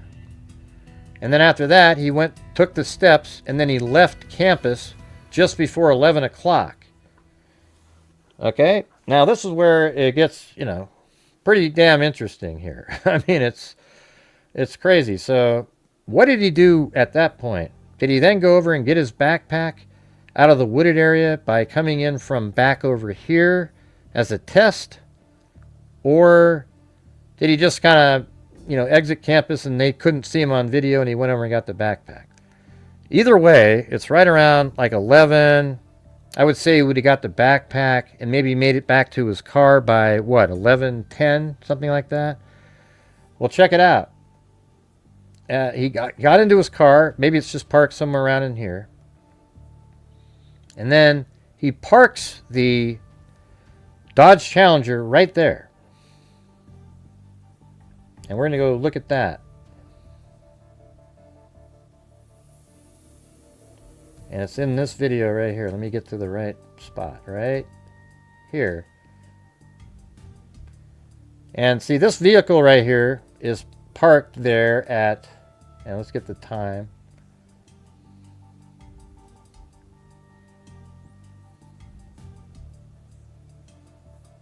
Now that's a little bit behind. Let me go back the other way. Oh, there it is. So it was parked at 11:18. It's also parked there at 11:26, but it was not there at 11:10. So it matches perfectly for the ending of his dry run to then move the car to here. Now there might be people, how do you know that's his car? How do you know it's his car? Look at this. Watch.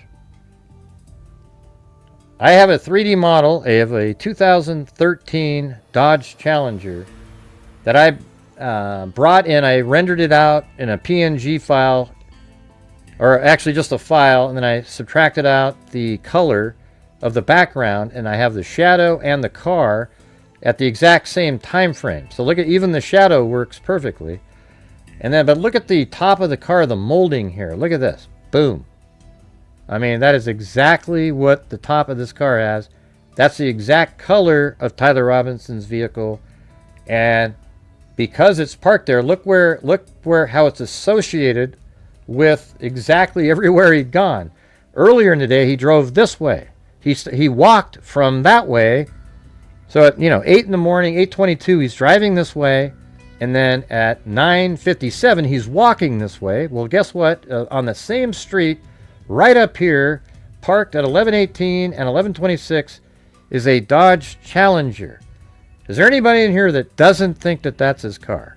I think that's like 99.999% likely that that's his car. It's the odds of there being another Dodge Challenger of the same color that is moving around and parking on the same street that he's walking on that morning is almost nil. Hey, thank you, KMTX and Michelle H. Are you guys even paying attention, or seems like you guys are all talking about something else? All right, so there you go. That's where the car parked. So in this image of Google Earth Ray, or this is actually a satellite image. I mean, not a satellite, an aerial photograph from an airplane that they just go around and they get paid to fly around. And it just so happened they had one on the 23rd, the 10th, and some other dates where they fly around and kind of do updates for surveys. And so this happens to be on September 10th at 11:18. So that means Tyler Robinson is very likely sitting in that vehicle right now when you're looking at it. Okay? You're right when you're looking at it. And then here's another image right here. This is 11:26. It's the same place. And so, you know, the edge of the car is right there. And everything matches yet again. All right? So that is a Dodge Challenger, 100%. I didn't have the same angle because it's kind of off to the left here. I just did it straight down. So you have that. And so that means he's still sitting in his car. He's in that car right there. And then probably around like 10 minutes after that, 11:26, maybe 11:35, he starts walking this direction, limping down the street here, limping down the street, crosses over, gets onto this side, and then we have him picked up on camera walking this direction. He's walking west. And then that's where we pick up again over here. So let me get back. There it was, right there. And here he is walking down the street. And this is at 11:45 and 56 seconds. And see, there he is.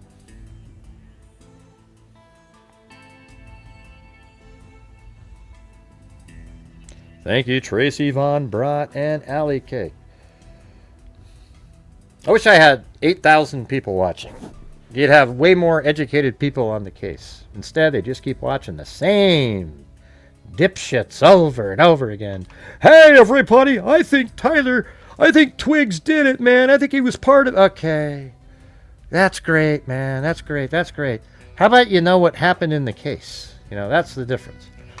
So right here, he's right behind this pole here, and then he's walking across that street.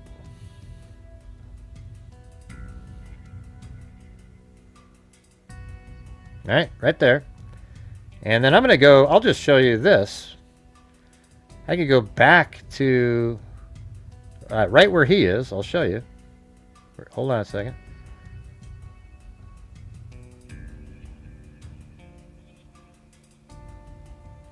Right, there it is. Yep. Okay, so that was the sawtooth fence that he walked by. Right here. This is exactly where he was walking. So he didn't walk. See that? So he's just walking by this sawtooth fence. And we just saw him cross that street right there. And then after crossing that street, he keeps walking down. I'm just going to forward it a little bit. And then on the next block, he turns left. And walks this way. And then see those fuchsia plants on the left up over here? On the left-hand part of the screen? I guess I could sort of circle them right over there. That's when the camera finally picks him up on his final run. This is the only video that law enforcement's put out, but we already have him on the street before that. Just before that. That was 11:45. And then he gets right to the edge of the fuchsia. Just make sure to keep watching that. He's over here. Just like this. Right to the edge of the fuchsia. And then stop it.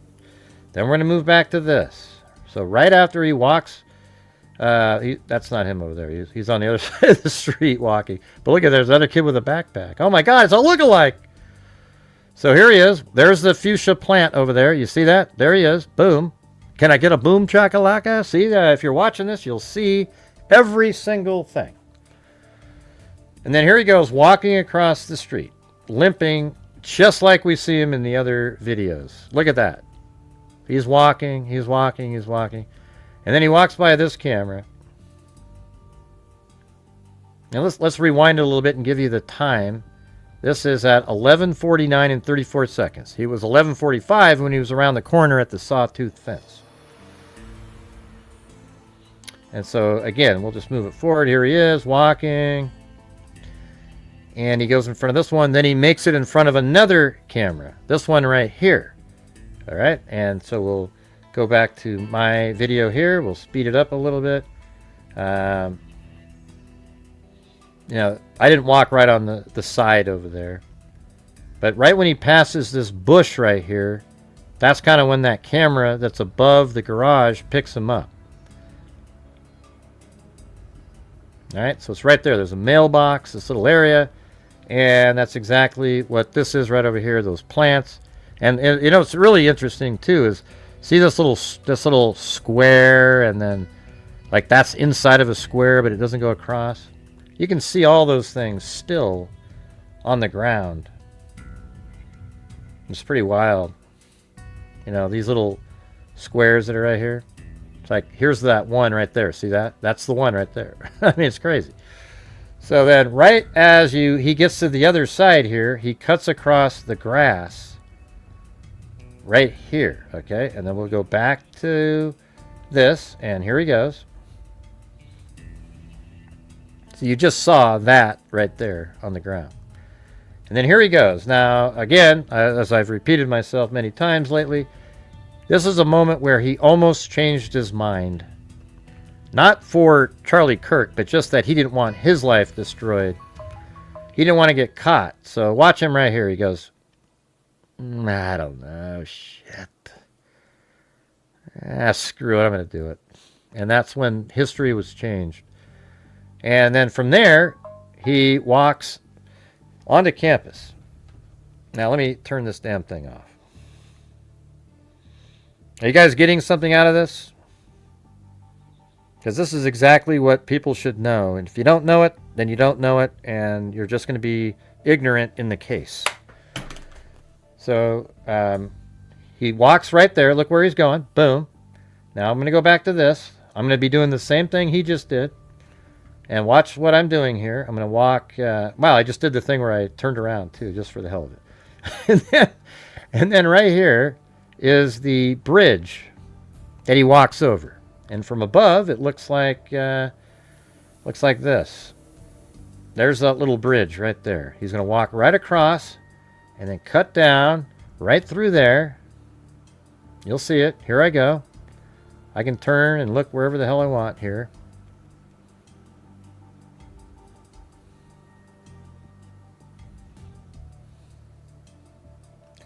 And then he makes his way down here, and look how he chose where to go so that he doesn't have to. It's hard to walk with that rifle in his pants. So I guarantee you he walked right down to this really low level, and then he turns left right there. Right? And then I'm just moved it forward. There's that same thing. So he goes through the parking lot here, and then he goes to the stairs, and he stands at the top of the stairs right over here, and he checks his cell phone. And basically right where I am right now, but a little closer to that wall, that's where he checks his cell phone. And we can see that right after this clip. So we just showed you how he got over there. And then here he comes. He's right there. He's standing at the top of the stairs. And, okay, it's 11:53 and 17 seconds. Oh, 11:54 and 34. So they skipped a minute 17. So he stood there for a minute 17. I believe he did one last check or sent a message on, well, you know, who knows what he was doing to Discord. And then he turned his phone off. I think that's the moment he turned his phone off right there.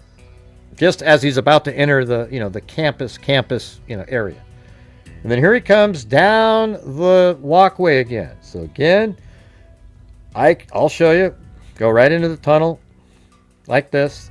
This is what he did. There was a camera right back there that filmed him over there.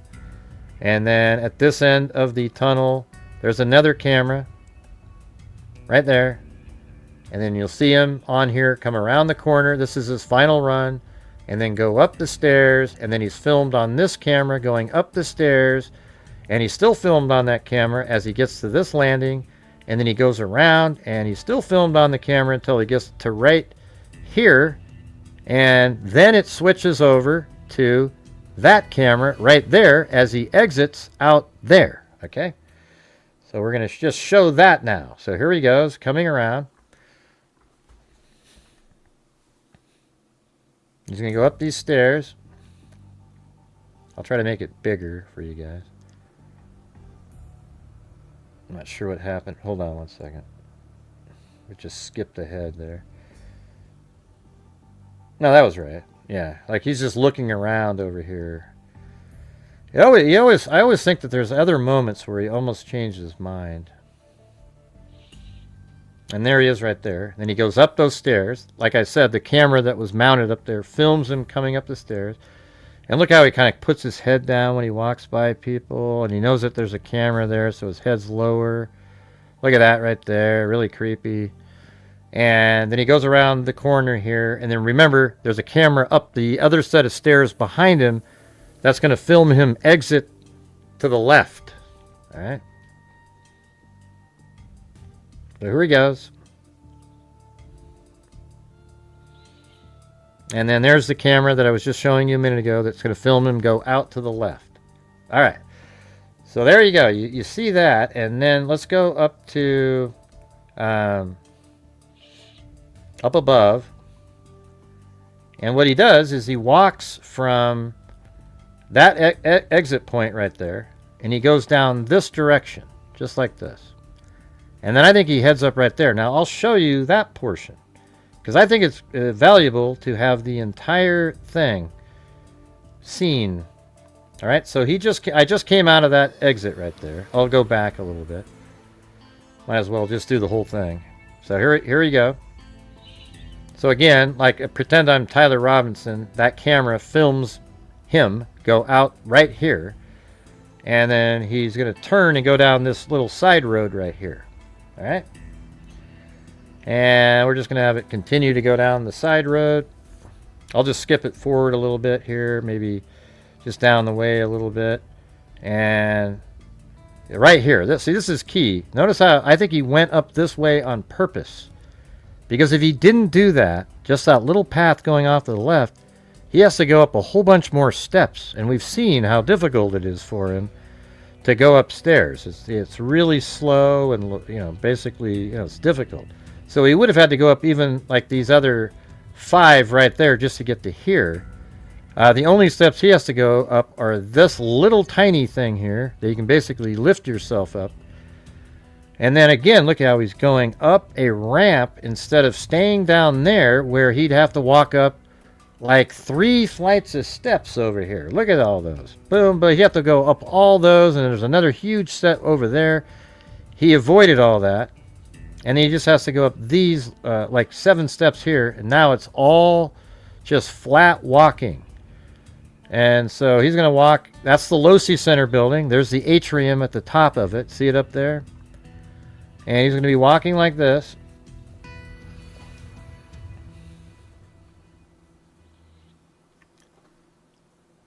Are you guys getting use out of this? For anybody that's here that doesn't really normally watch my channel, are you getting anything out of it?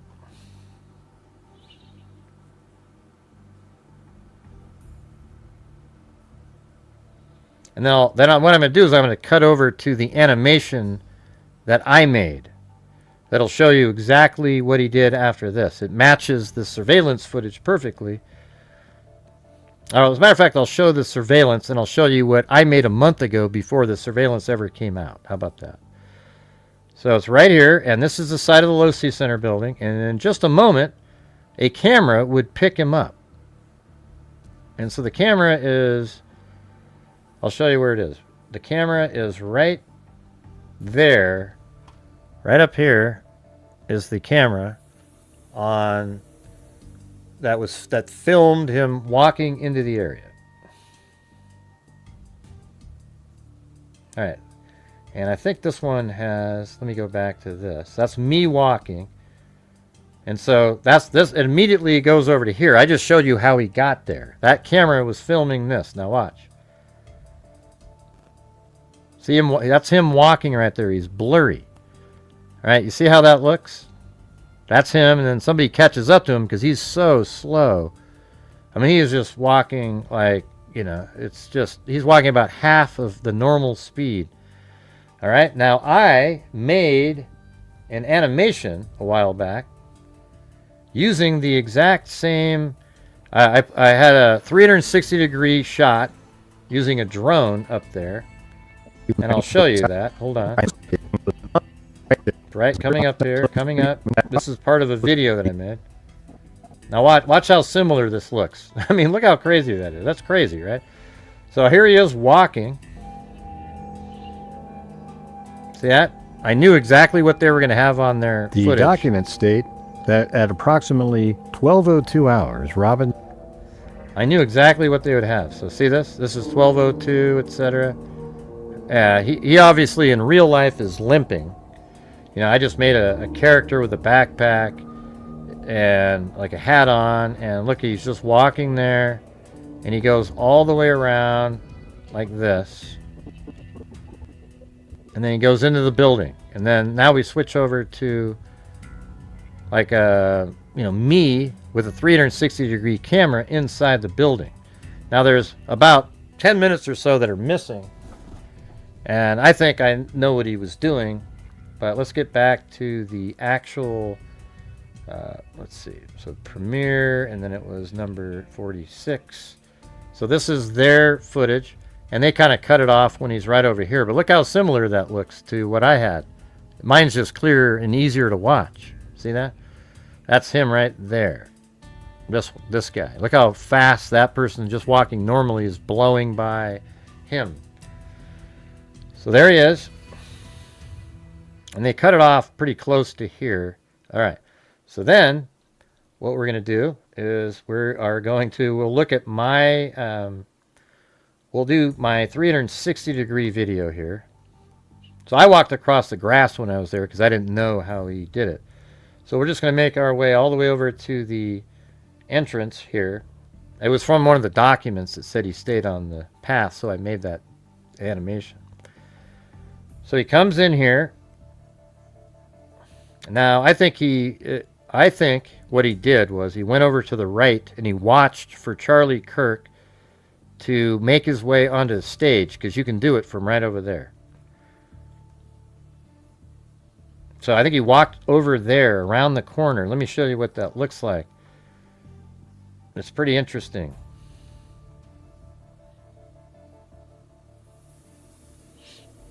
So he came out. That door that I just opened up is right there.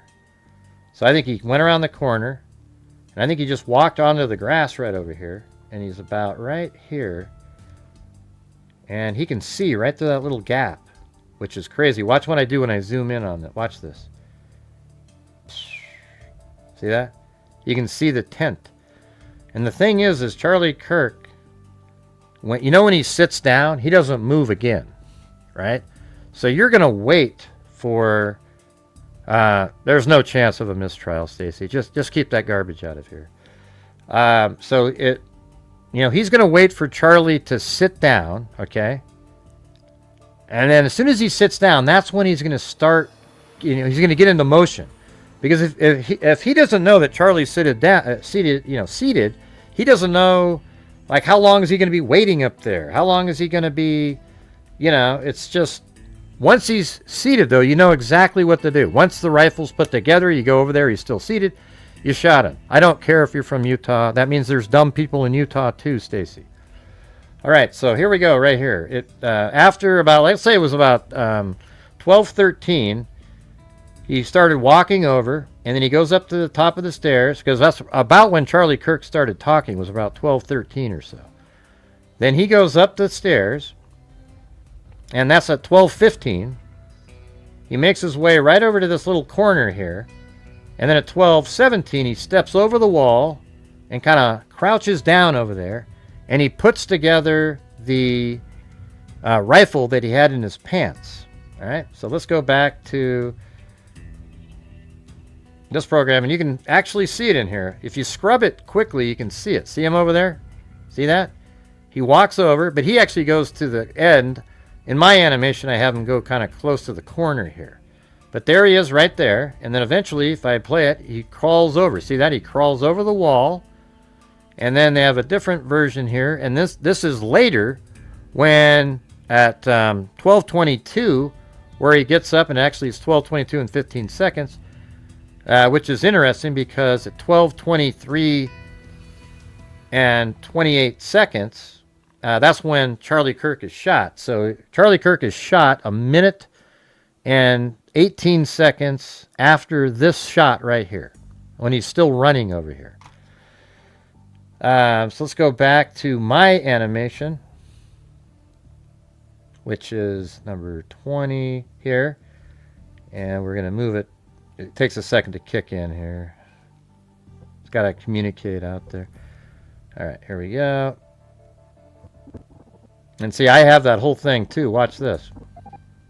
Look how I did an animation of him walking over there, but I have him go... In real life, he made it to this corner. I had him going right there. Okay, but that's my character. Watch this. You can see it. So see, I have him walking over there, and he's limping on the video, but not mine. I couldn't make him limp. But he actually makes it over to there. And then I have him crawl over the wall like that, and then he gets up and runs. Now look how similar this is, though. So I told people, this is what it's going to look like. This is what it's going to look like. Just like that. And then when you look at the actual video, they're number 46. And we zoom in over here. Look at, there he is. I mean, isn't that crazy how similar it is? Look at, he's going to be running. I don't think he's moving yet. There you go. See that? So he runs over there and then goes over to the corner there, lays down and sort of shimmies forward and then shoots. And then after the shooting, he gets up and he starts running. Hold on a second.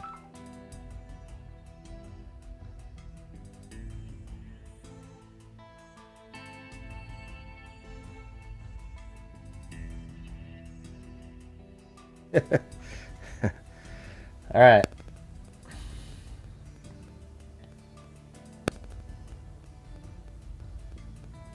So after the shooting, he gets up and starts running. And it's actually a little bit further back, so let's see. Right there, see him? You can just barely see him.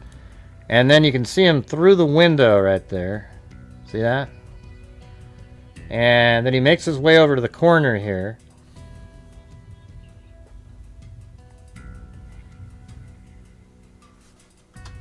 And then he lowers himself down.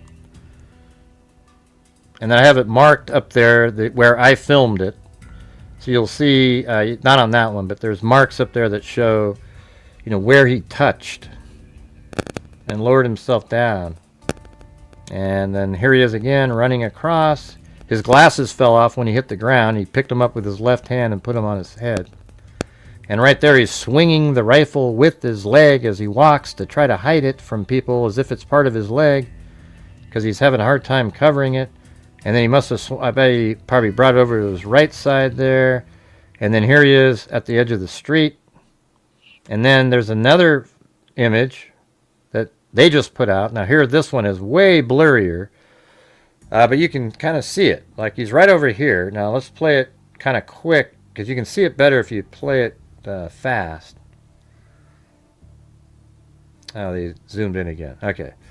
Right over here.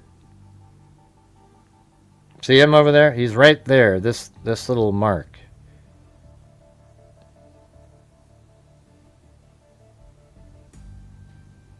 Yeah, I'll just play it at regular speed. Let's do it. There he is. See that? Right there. And then he goes over there, and as I told people for 6 or 7 months, that law enforcement they know that he went into the woods because he does not show up on the camera going to the right. He goes into the woods, and He doesn't make it out, so they know that he went into there, and that's why they checked there so quickly. Had they seen him on camera walk by like this, they wouldn't even have looked into those woods at all. There's no reason to. The reason they looked into the woods is because when he went over there, he did not show up again over here to the right. And that's exactly what I would tell people on my shows. You guys remember that, right? I'd say, look, they probably didn't see him between there and there and there, etc. And then after that, he gets up, and this is that other TMZ video where you can sort of see him right there in the background running. See that? And then he comes around the left-hand side of the home and then runs out.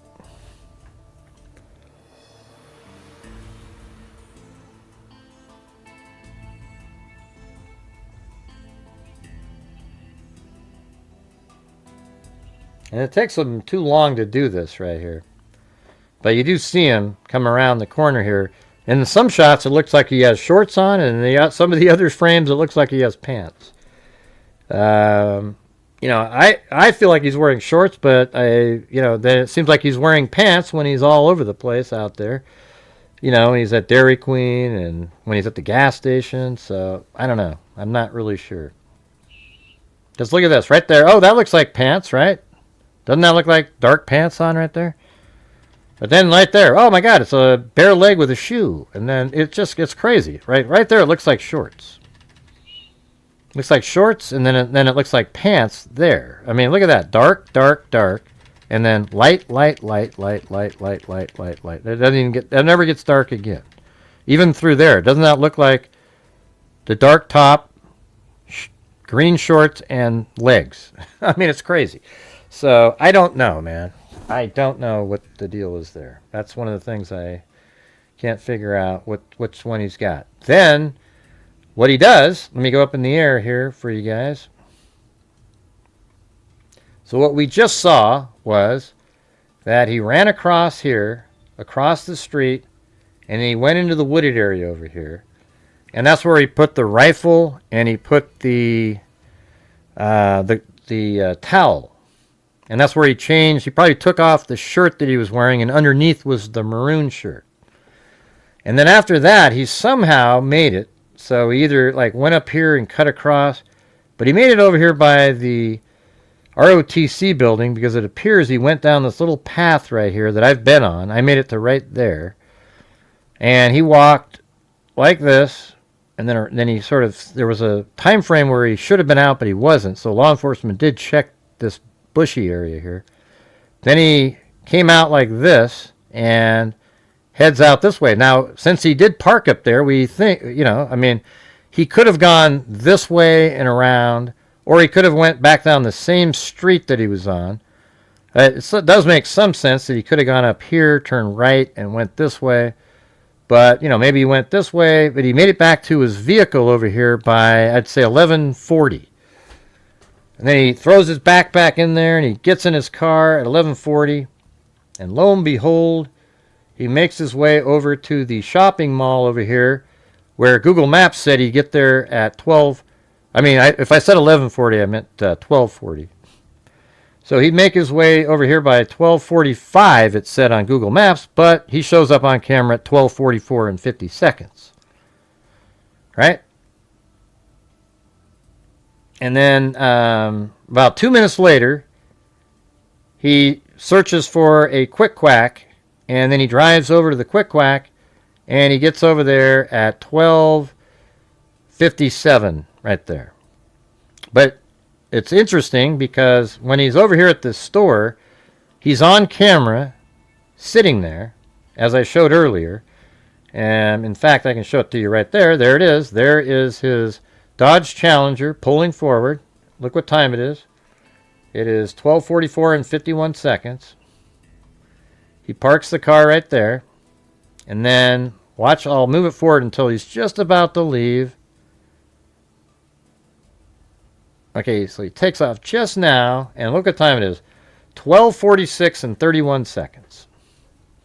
That means he got the map information, put it in his phone, and he took off. And that's why the car is pulling forward right there, because he now knows how to get the Quick Quack. And then from there, he figures out how to get to Quick Quack, which is right over there. And apparently at 12:57, they have him at the Quick Quack doing stuff. All right. And then we don't know where he is for hours. Like we don't. Law enforcement might, but you know, he goes to a Dairy Queen at some point. And then late in the evening, and then at 11 o'clock at night, his phone sends a text message to Twiggs saying, "Hey, check underneath your keyboard. There's a message." And in the message, it said he had the opportunity to take out Charlie Kirk, and he did it. And then they started this conversation at 11 o'clock at night. And then at 12:36 at night, his vehicle pulls up right here, and it looks like he's about to turn to the right, but he doesn't. And that's Campus Drive. So there he is at Dairy Queen. And then here's that video that I was just telling you about. And see what time it is? It says 6:36, but you have to subtract -6 because it's UTC. That makes it 12:36 a.m. on the 11th. So there he is. He's about to turn here. And this is a real video playing. But see how the angle of his car is turning, and then he ends up changing his mind. He goes forward. You can see like that light's blinking over there. All right, you guys, any chance you could help support the channel? We need memberships. We need super chats, etc. And then there it goes down the street at 12:36. And then it's also interesting that if that's 12:36, then not too long after that, so, he's driving down this street right here. He almost turned down here, but he probably saw cops down there on Campus Drive. So then up here, instead he went straight, and then he eventually, that was 12:36. Not too long after that, at 12:47, he parks his car right here. So just 11 minutes later, he parks his car right there. And let's watch that. So here's that video as he's driving down. God, that thing got stuck on there again. Here comes the vehicle. It's going to come down the street. Right now the video's frozen. They haven't. There we go. Now it's playing.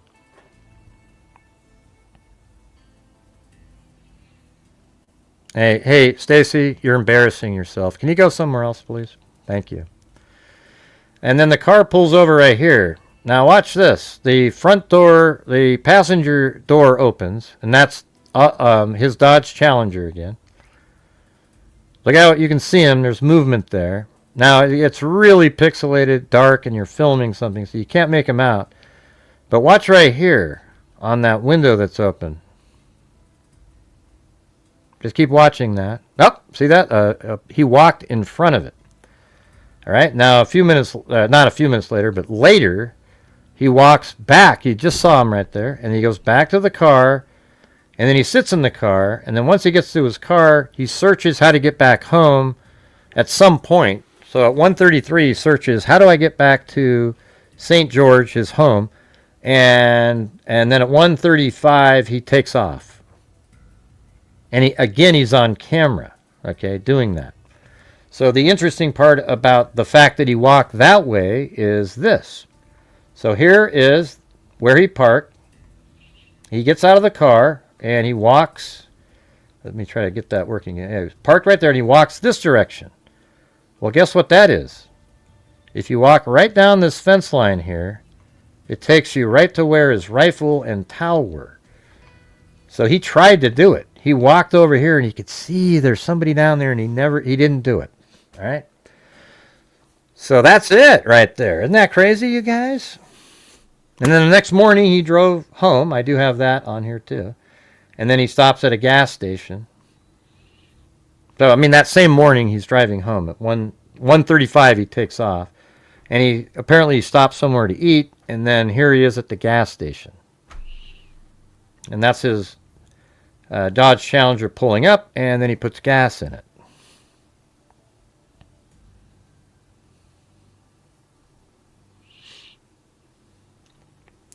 Can we try to get like one challenge or something going in here, please?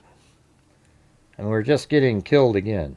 This is I mean, we're not even at a third, again, of a goal.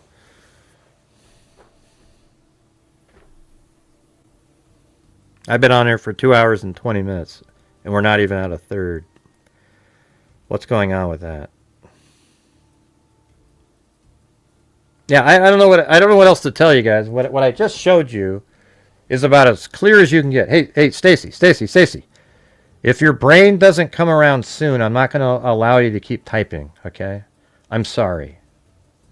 You're embarrassing yourself. I think you're a troll that's pretending. The kid in the court hearings are not in those photos. Because you know what? Hey, everybody. Stacy knows what Tyler Robinson looks like more than his parents. More than Twigs. Stacy is an expert on what Tyler Robinson looks like. Hey, Stacy, you've got one more second in here, or I'm removing you from the channel, okay? I'm all for opinions that are in a rational mind. Yours isn't. It's embarrassing. You know, I'm surprised you're allowed to vote. Unbelievable. Wow. Unreal. That's just unbelievable. You got to be kidding me. The kid in the court hearings are not in those photos. How about this? The is not the car. I Hus parents' driveway. Wow. Again, I think the writing style there indicates exactly why you believe what you're saying, okay? Who's going to do a challenge? We need one challenge in here tonight, just to make it sort of reasonable. I don't know what you're doing, man. That note is Triggs. Okay, I'm gonna get rid of you. Sorry. You know, if you had one legible sentence, I might have kept you around, but maybe come back tomorrow. Maybe after you know. Get some rest.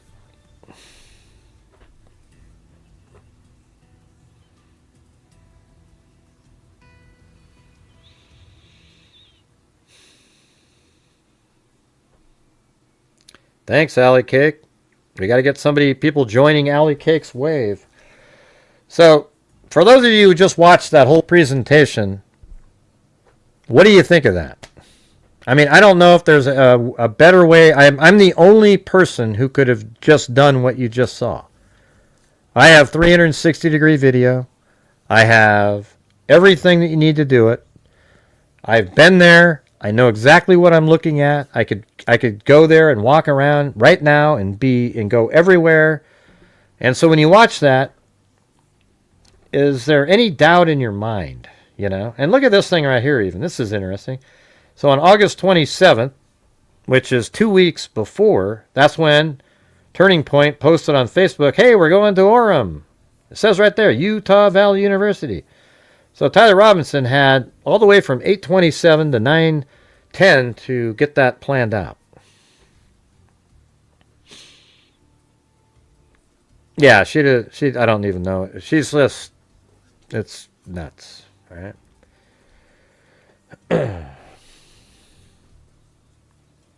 Oh, thanks, Tony Morrow.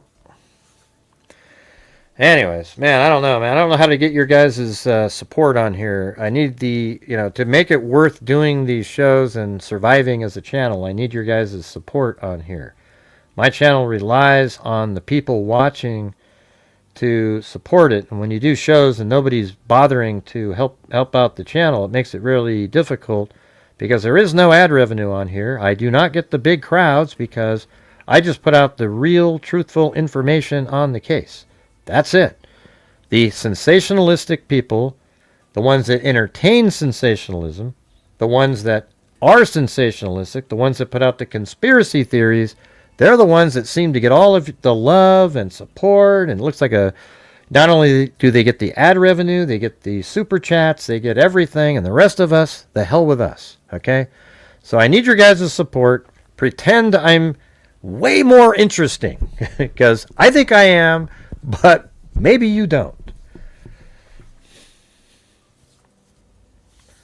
Thanks, C Daily and KMTX and new member. Welcome to JMAR. Yeah, I just said that. KMTX. Yeah, that's why it's on the screen. You see that? They will not be convinced unless they see a 4K video. Yeah, everyone's going to say, well, that's not a close-up of Tyler. Yeah, it's like, okay, he's limping. He goes up the stairs and he's still limping and limping. Here's the truth. He's limping. Hey, thanks so much there, Glenn Bush. A sign of life. My God, you guys. It's just... so when he gets up on the roof right here, here's the stairs. And thanks again there, Glenn. Appreciate it. He comes up the stairs. He's limping as he walks over here on their video. He's limping to here. He makes it to right there. Then he climbs over, and then guess what? 5 minutes later, he gets up and runs like a gazelle all the way over to here. And then he starts sort of shimmying forward, and then he shoots right there. Okay?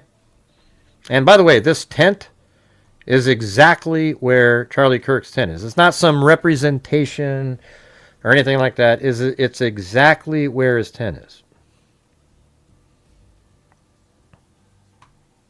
And I'll show you here in a second. Watch this. It's pretty. It took me about like 2 hours to get it completely lined up. But look at this. Watch. Ding, ding, ding, ding, ding, ding, ding. I'm blinking it on and off. Do you see any changes at all on the seating? That's really important. See how all the places where you can sit? See that? It doesn't move at all. That's because I lined it all up. So even this tent over here is in the right place. This tent is exactly where the tent is supposed to be. It's not a representation of where it is. That is where it is. And so when you back up over to here, when this case first started, you know where for those who are just watching, the first hour that the case happened, this is what I said. I go, wow, it looks like he got shot in the front of the neck on his left side, and it appears that it came from back here. And then I looked around, and I thought, well, it's not going to be this building because it's right in the middle of everything. And so I went back here, and I said it was right there. I thought it was right there is where the shot came from. And then later, it turns out it's right there. I mean, it's like, man, I was within 10 feet of the right spot. So that just shows you, how did I do that as just a random, like a YouTube viewer that has a brain? And, I have a, YouTube channel, but this is what I do. I do the mapping. I do all this stuff. How did I figure that out? But Candace Owens and all them know better. It was an exploding mic. Oh, the other people down there thought it was over there, over there, over there, over there. How come I could figure it out without even... And that's probably what the law enforcement officers did. They were like, oh, okay, I think it must be over there because he got shot from the front. And they could see that it came from up here somewhere. Thanks, J. Mar. Hey, thank you. Thank you. So anybody, how about this? Ask me any question at all about any of this stuff, and I can show it to you. I've got, hell, why don't we do some of these? I haven't showed these in a long time. Here, watch this. I'll go out to the folder above this that has just a ton of stuff. Like, I don't know, is it this one maybe? How about this one? Yeah, maybe not that. Yeah, so now I'm on, this is when I'm like walking around down there. Here it is. So you guys haven't really seen these in a while. But look, here's the exact spot right there. The Chick-fil-A is right up in that building there. And then there's a set of stairs that walks down on the side there. These cameras are so amazing, man. It's like... If you go to a place and you don't have one of these, you missed out. Because you can just walk around and then look at anywhere you want to look. I could go like that. Oh, look at that, up in the air. I could go over here, and it's 8K, clear. etc.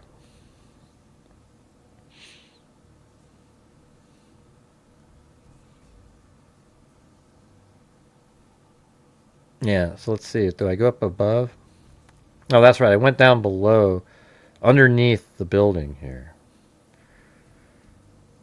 Yeah, isn't that wild? I mean, he was right there, right where those plants are. And the shot came from up there some, you know. You can see it when you walk around. I think I went over, what did I do on this one? Oh, yeah, I put my camera, I didn't really quite reach, so I did another one.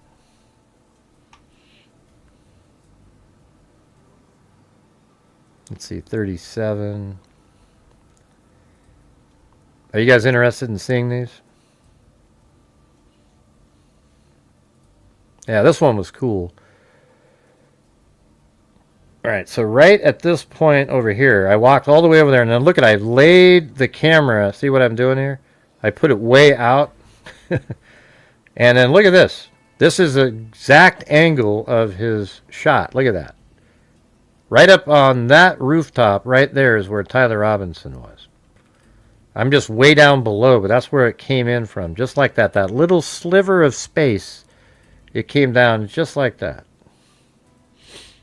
All right, let me go to 38 now.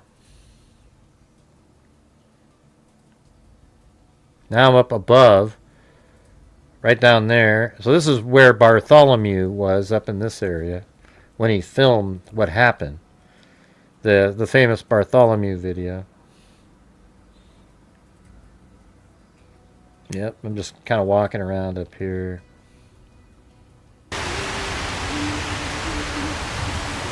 Very beautiful campus, by the way. I mean, look at this place. It's amazing. Mountains, you know, way up there. I didn't realize I had so many freckles. My mom does, though, so it shouldn't have been surprising. 38. Go to 39. Alright, I think I already was on. Okay. Oh yeah, so I think this is the where Chick-fil-A is, in here somewhere. I don't know if I went in there or what I did, but yeah, but this is where the food court was. So Tyler Robinson was walking around right up here at like probably 10:40 or so.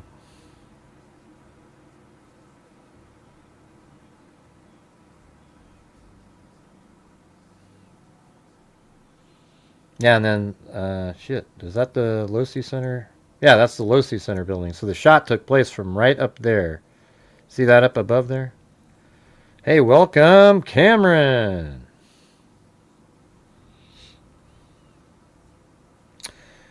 Oh, and by the way, everybody, so we do have a scholarship fund here. We've given out, I think, 18,000, and right now we're still in the process of giving out the next 6, so that's 24,000 are already allocated. And then we're building up another 6,000. It's for a scholarship fund in the criminal justice world. But the scholarship is for fallen freaks. So we're all freaks, you know. The Grey Hughes investigates the freak family, F-R-E-A-K. We're nut jobs. Meaning we're freaks of true crime, okay? So, you know, so it's anybody, it's in the honor of fallen freaks. So over the years we've had many people, you know, you have thousands of people watching, but some of the really important people, you know, some moderators and so forth that passed away, you know, when I say meaning they're important on the channel where they're doing stuff for us, you know, like they've passed away. And then we have freaks that, you know, are viewers and, you know, their friends are always here every single day, you know, and like they pass away. So the scholarship is in honor of all of them. So anybody who considers themselves a freak. And you know, if I said, I didn't mean to say like everybody's not important. I was just saying that they're sort of like moderators and so forth. Like we had one Jen H. That was a moderator, and she was so nice. Like everybody remembers her, right? Like she was, like as she's dealing with her cancer, she was so nice all the time, just so polite and happy to everybody. And in the background, she's just wanting to live, you know. And I talked to her right at the end, like on my trip to Delphi. She was alive back in 2023, and it was, man. That always makes me sad just thinking about it, because she said something like, you know, she goes, I can't, you know, like she couldn't stop throwing up, but if she could, she knows she could beat this thing. And I remember just thinking, man. And then when I got back from Delphi, her parents called my phone and said she passed away. I was just like, ugh. And she was like, you know, just so nice, you know. And then remember Sassmare? She was a moderator too. Actually, 3 different moderators, I think, over the years of, you know, the last, 8 years have passed away. You know. Crazy times. So we do have that. And then we also have a scholarship, a DNA fund that we've put over 100, or right around 120,000 in out of the income from the channel.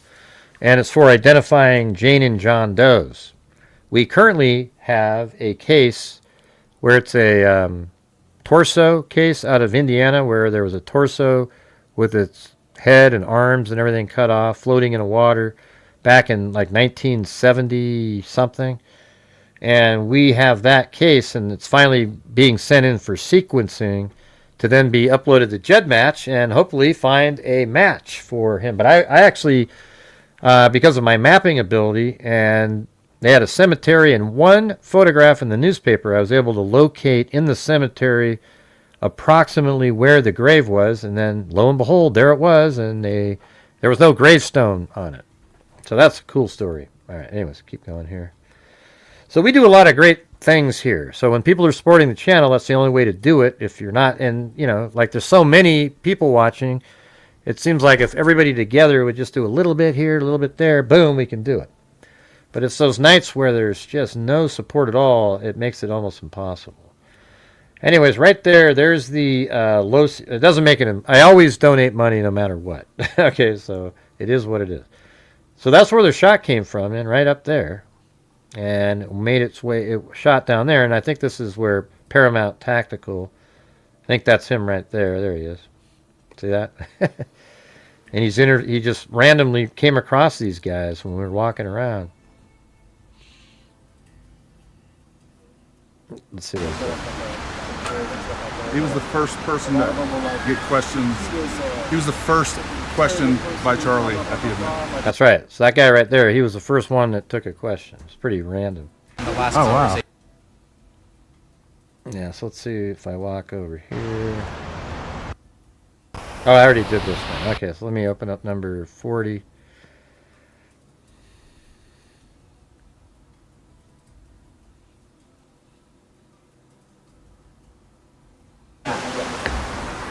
I guess I was going to start recording some of that myself, but I was like, screw it.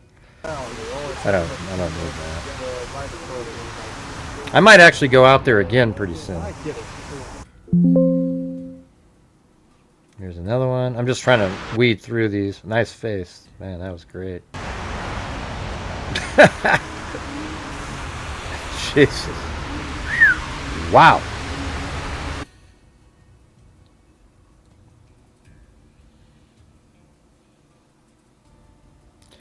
Thank you, Mike, up there.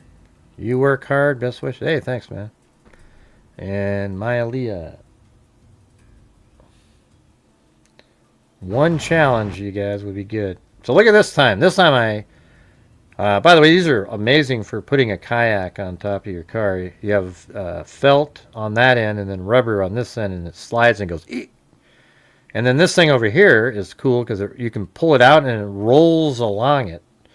So I have this like 90-pound kayak, a pedal kayak for fishing. So it goes right on top of there. But anyways, the camera's on here, so it's pretty sweet. And I drive around. Now look at this right here. I almost got to where it was crazy. That's where the car parked.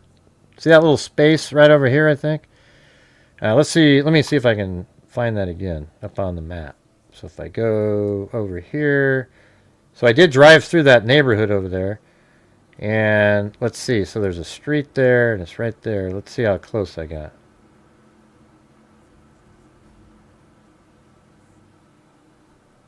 See, I think I'm right here. Let me just go down to Street View here. Hold on a second.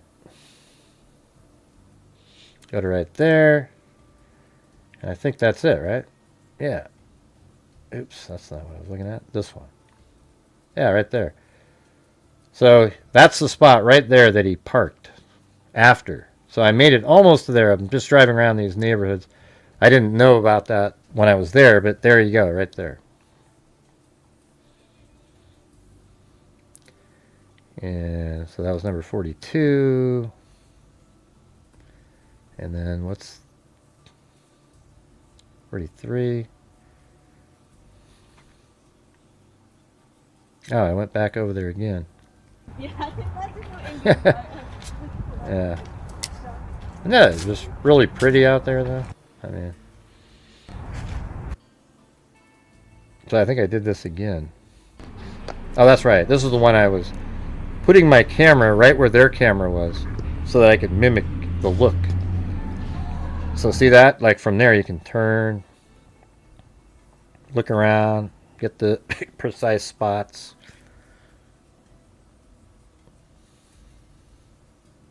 What about the last one? What does that do?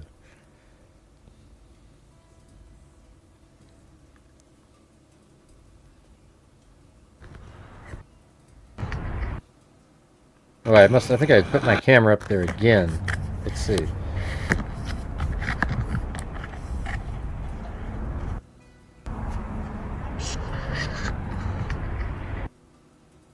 Very good.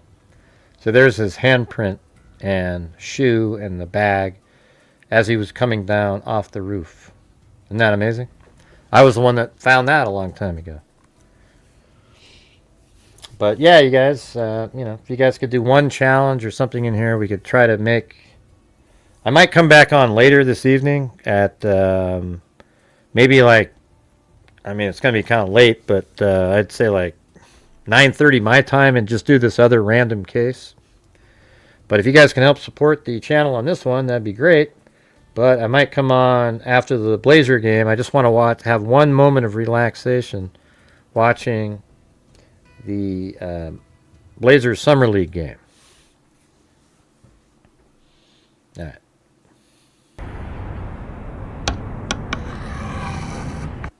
Isn't that crazy? I mean, that's right where he was, standing. I mean, he was right here, letting himself down, and then he jumped onto the ground after... you know, you got these idiots that make videos where he jumps off the roof. That's not what he did. He lowered himself down. He was like 7 feet lower, or 6 feet lower.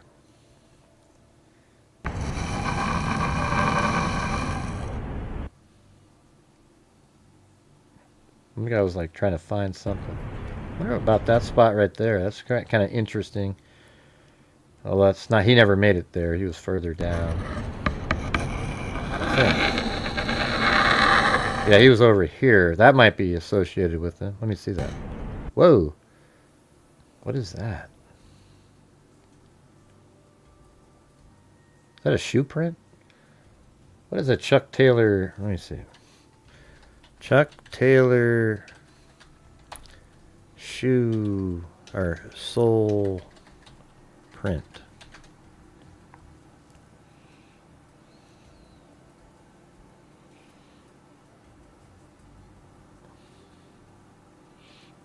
It looks like that.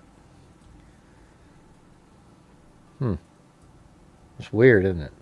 Wouldn't that be crazy to catch that? Are you guys still even here? Oh, look at that. You can show the chat on the side of the screen. I didn't know you could do that. Huh. That's interesting. Maybe I should do that sometimes. We didn't have one challenge on this stream here.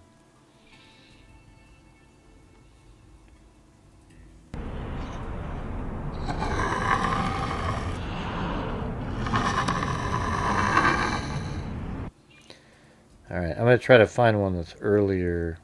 The first day I was there for 2 days. So there's, like, let's see if this one's. Oh, okay, that's how you get into the parking. Okay, this is how he came back in. Or no, he didn't. He never came back in this way.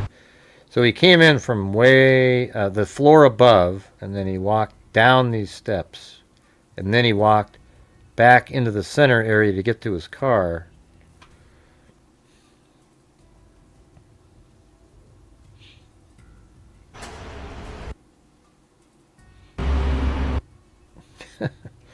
All right, let's see.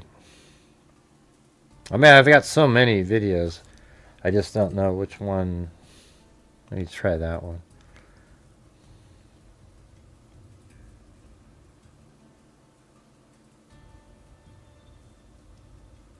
Wow, that's crazy, Phyllis.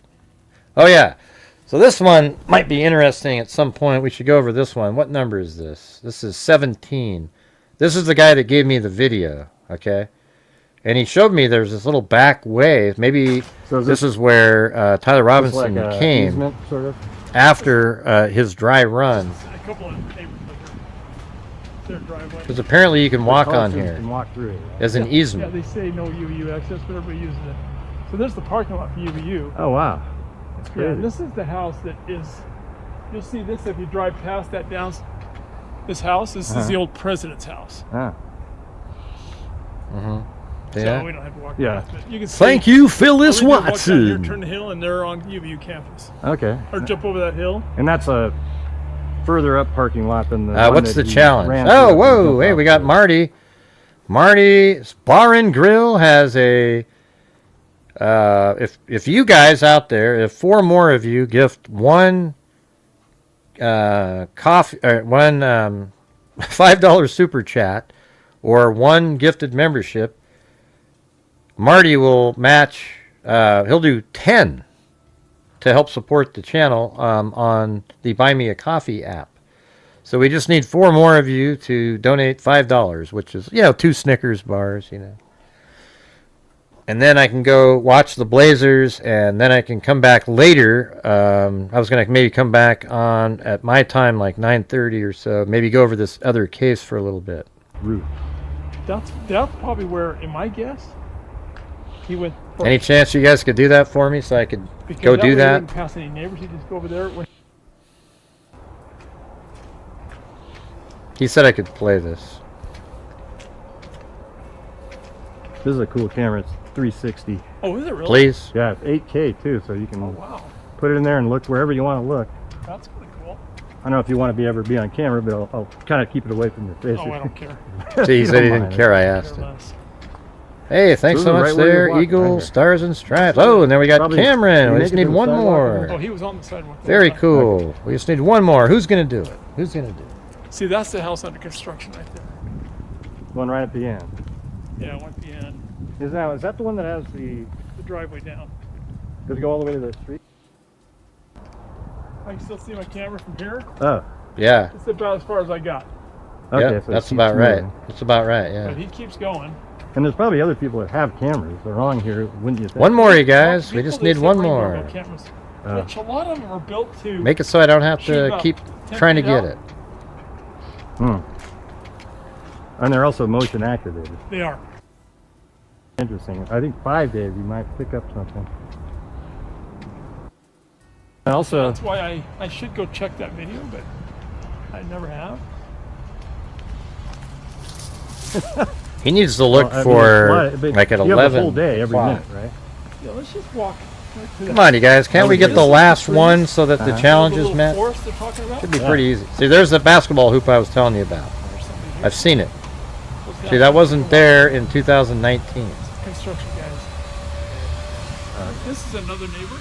There we go. We got JMAR. Thank you. But look at this guy. He's just walking us right through somebody's yard. No problem. Right there. This is it. I mean, this right here is exactly the spot, right? This is where Tyler... Oh, wow. That's cool. So I didn't remember that he took me here. But in my video, where I go up there, I walk just to the over here next to that yard. But this is where Tyler Robinson would have made it to get down to get his rifle. This is how he was going to do it. Okay, this is the way to do it. You think he put the gun over there first? Yes, I think it was right over there. Because there was. Yeah, so he's pointing right where he thinks it is right where I walked up over there. Isn't that awesome? Thank you guys, really appreciate doing that, and thanks to you, Marty. I'm going to come back on a little bit later, though. Right? I'm going to go watch. I just want to sit and chill out and watch the Summer League basketball game, if you don't mind. You guys. But maybe when we come back, I can play this a little bit. Just the rest of it. You guys want to see the rest of this one? Number 17. This one's pretty interesting. And then we'll do the other case. But first thing we'll do is we'll go over this. And then...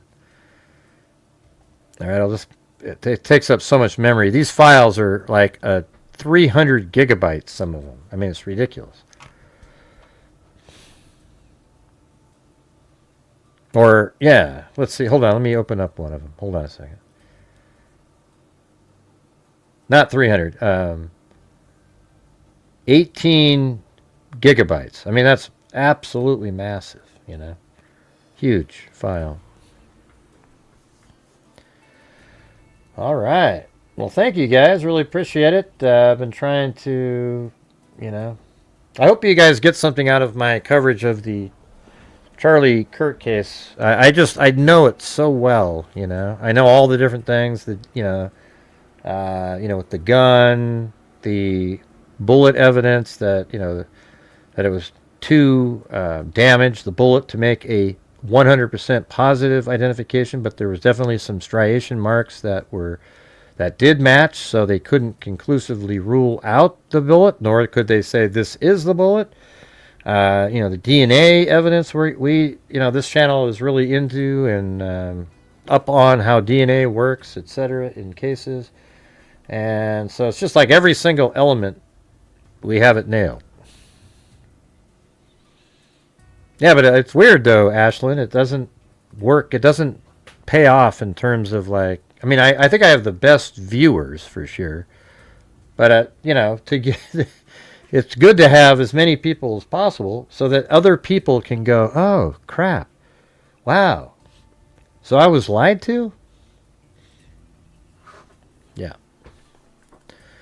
Anyways, I want to say thanks to everybody. Really appreciate it. And I'll be back on. I think I'll come back on at like 9:30 my time for maybe an hour and a half or something if you guys want to come back over here. But we had Apathetic Kit, Alley Cake, John Wolf, Dizzy Spells, Alley Cake, Chad Pickett, Michelle H, Anner Dang, Alley Cake, Tracy Von Brott, KMTX, Ashlyn Cherry, KME, Michelle H, Alley Cake, Tracy Von Brott, Alley Cake, J Mar became a member. Thank you. Welcome.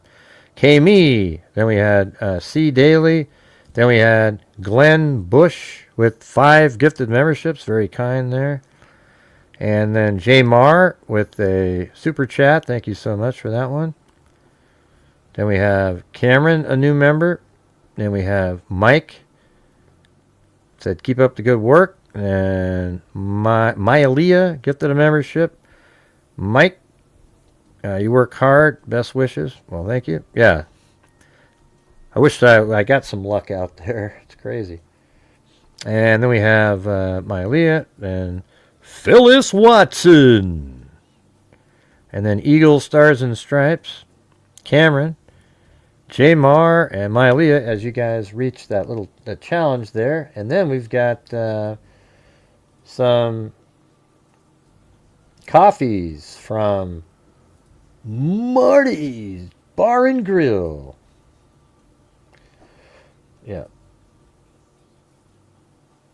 I mean, he sent 2 of them, like a bucket and then a coffee. I think that's the same person. Maybe that's somebody else. I think there's somebody else. You just sent your one, right? And there's somebody else that didn't say their name. So it says thank you for the hard work, Ray. It's funny. It came under the same one because the name of the person is someone. So there's one person, Marty and somebody else. Okay. That's hilarious. All right, you guys. Well, thank you very much for being here. Really appreciate it. I'm going to keep covering, we'll keep doing Charlie Kirk. I probably have videos that I need to be making on the case. Try to share my content. I don't know what's going on. I don't know how to... I used to be in the algorithm in cases, making videos, but now not even my videos get viewed, so I don't know what the hell the deal is in this case, Don't know. But I really appreciate you guys, and we'll see you guys a little bit later in the evening. All right? So thank you all very much for being here. I do exist, by the way. Say hello. I am here. I am here. All right. Well, we'll see you guys a little bit later. And as I always say, until next time, be safe out there. Which will be in a couple hours.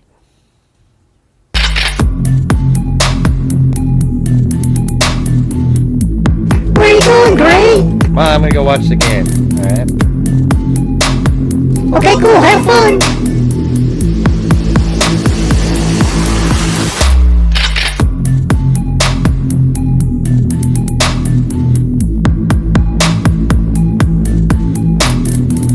The truth is, you're as dumb as they come.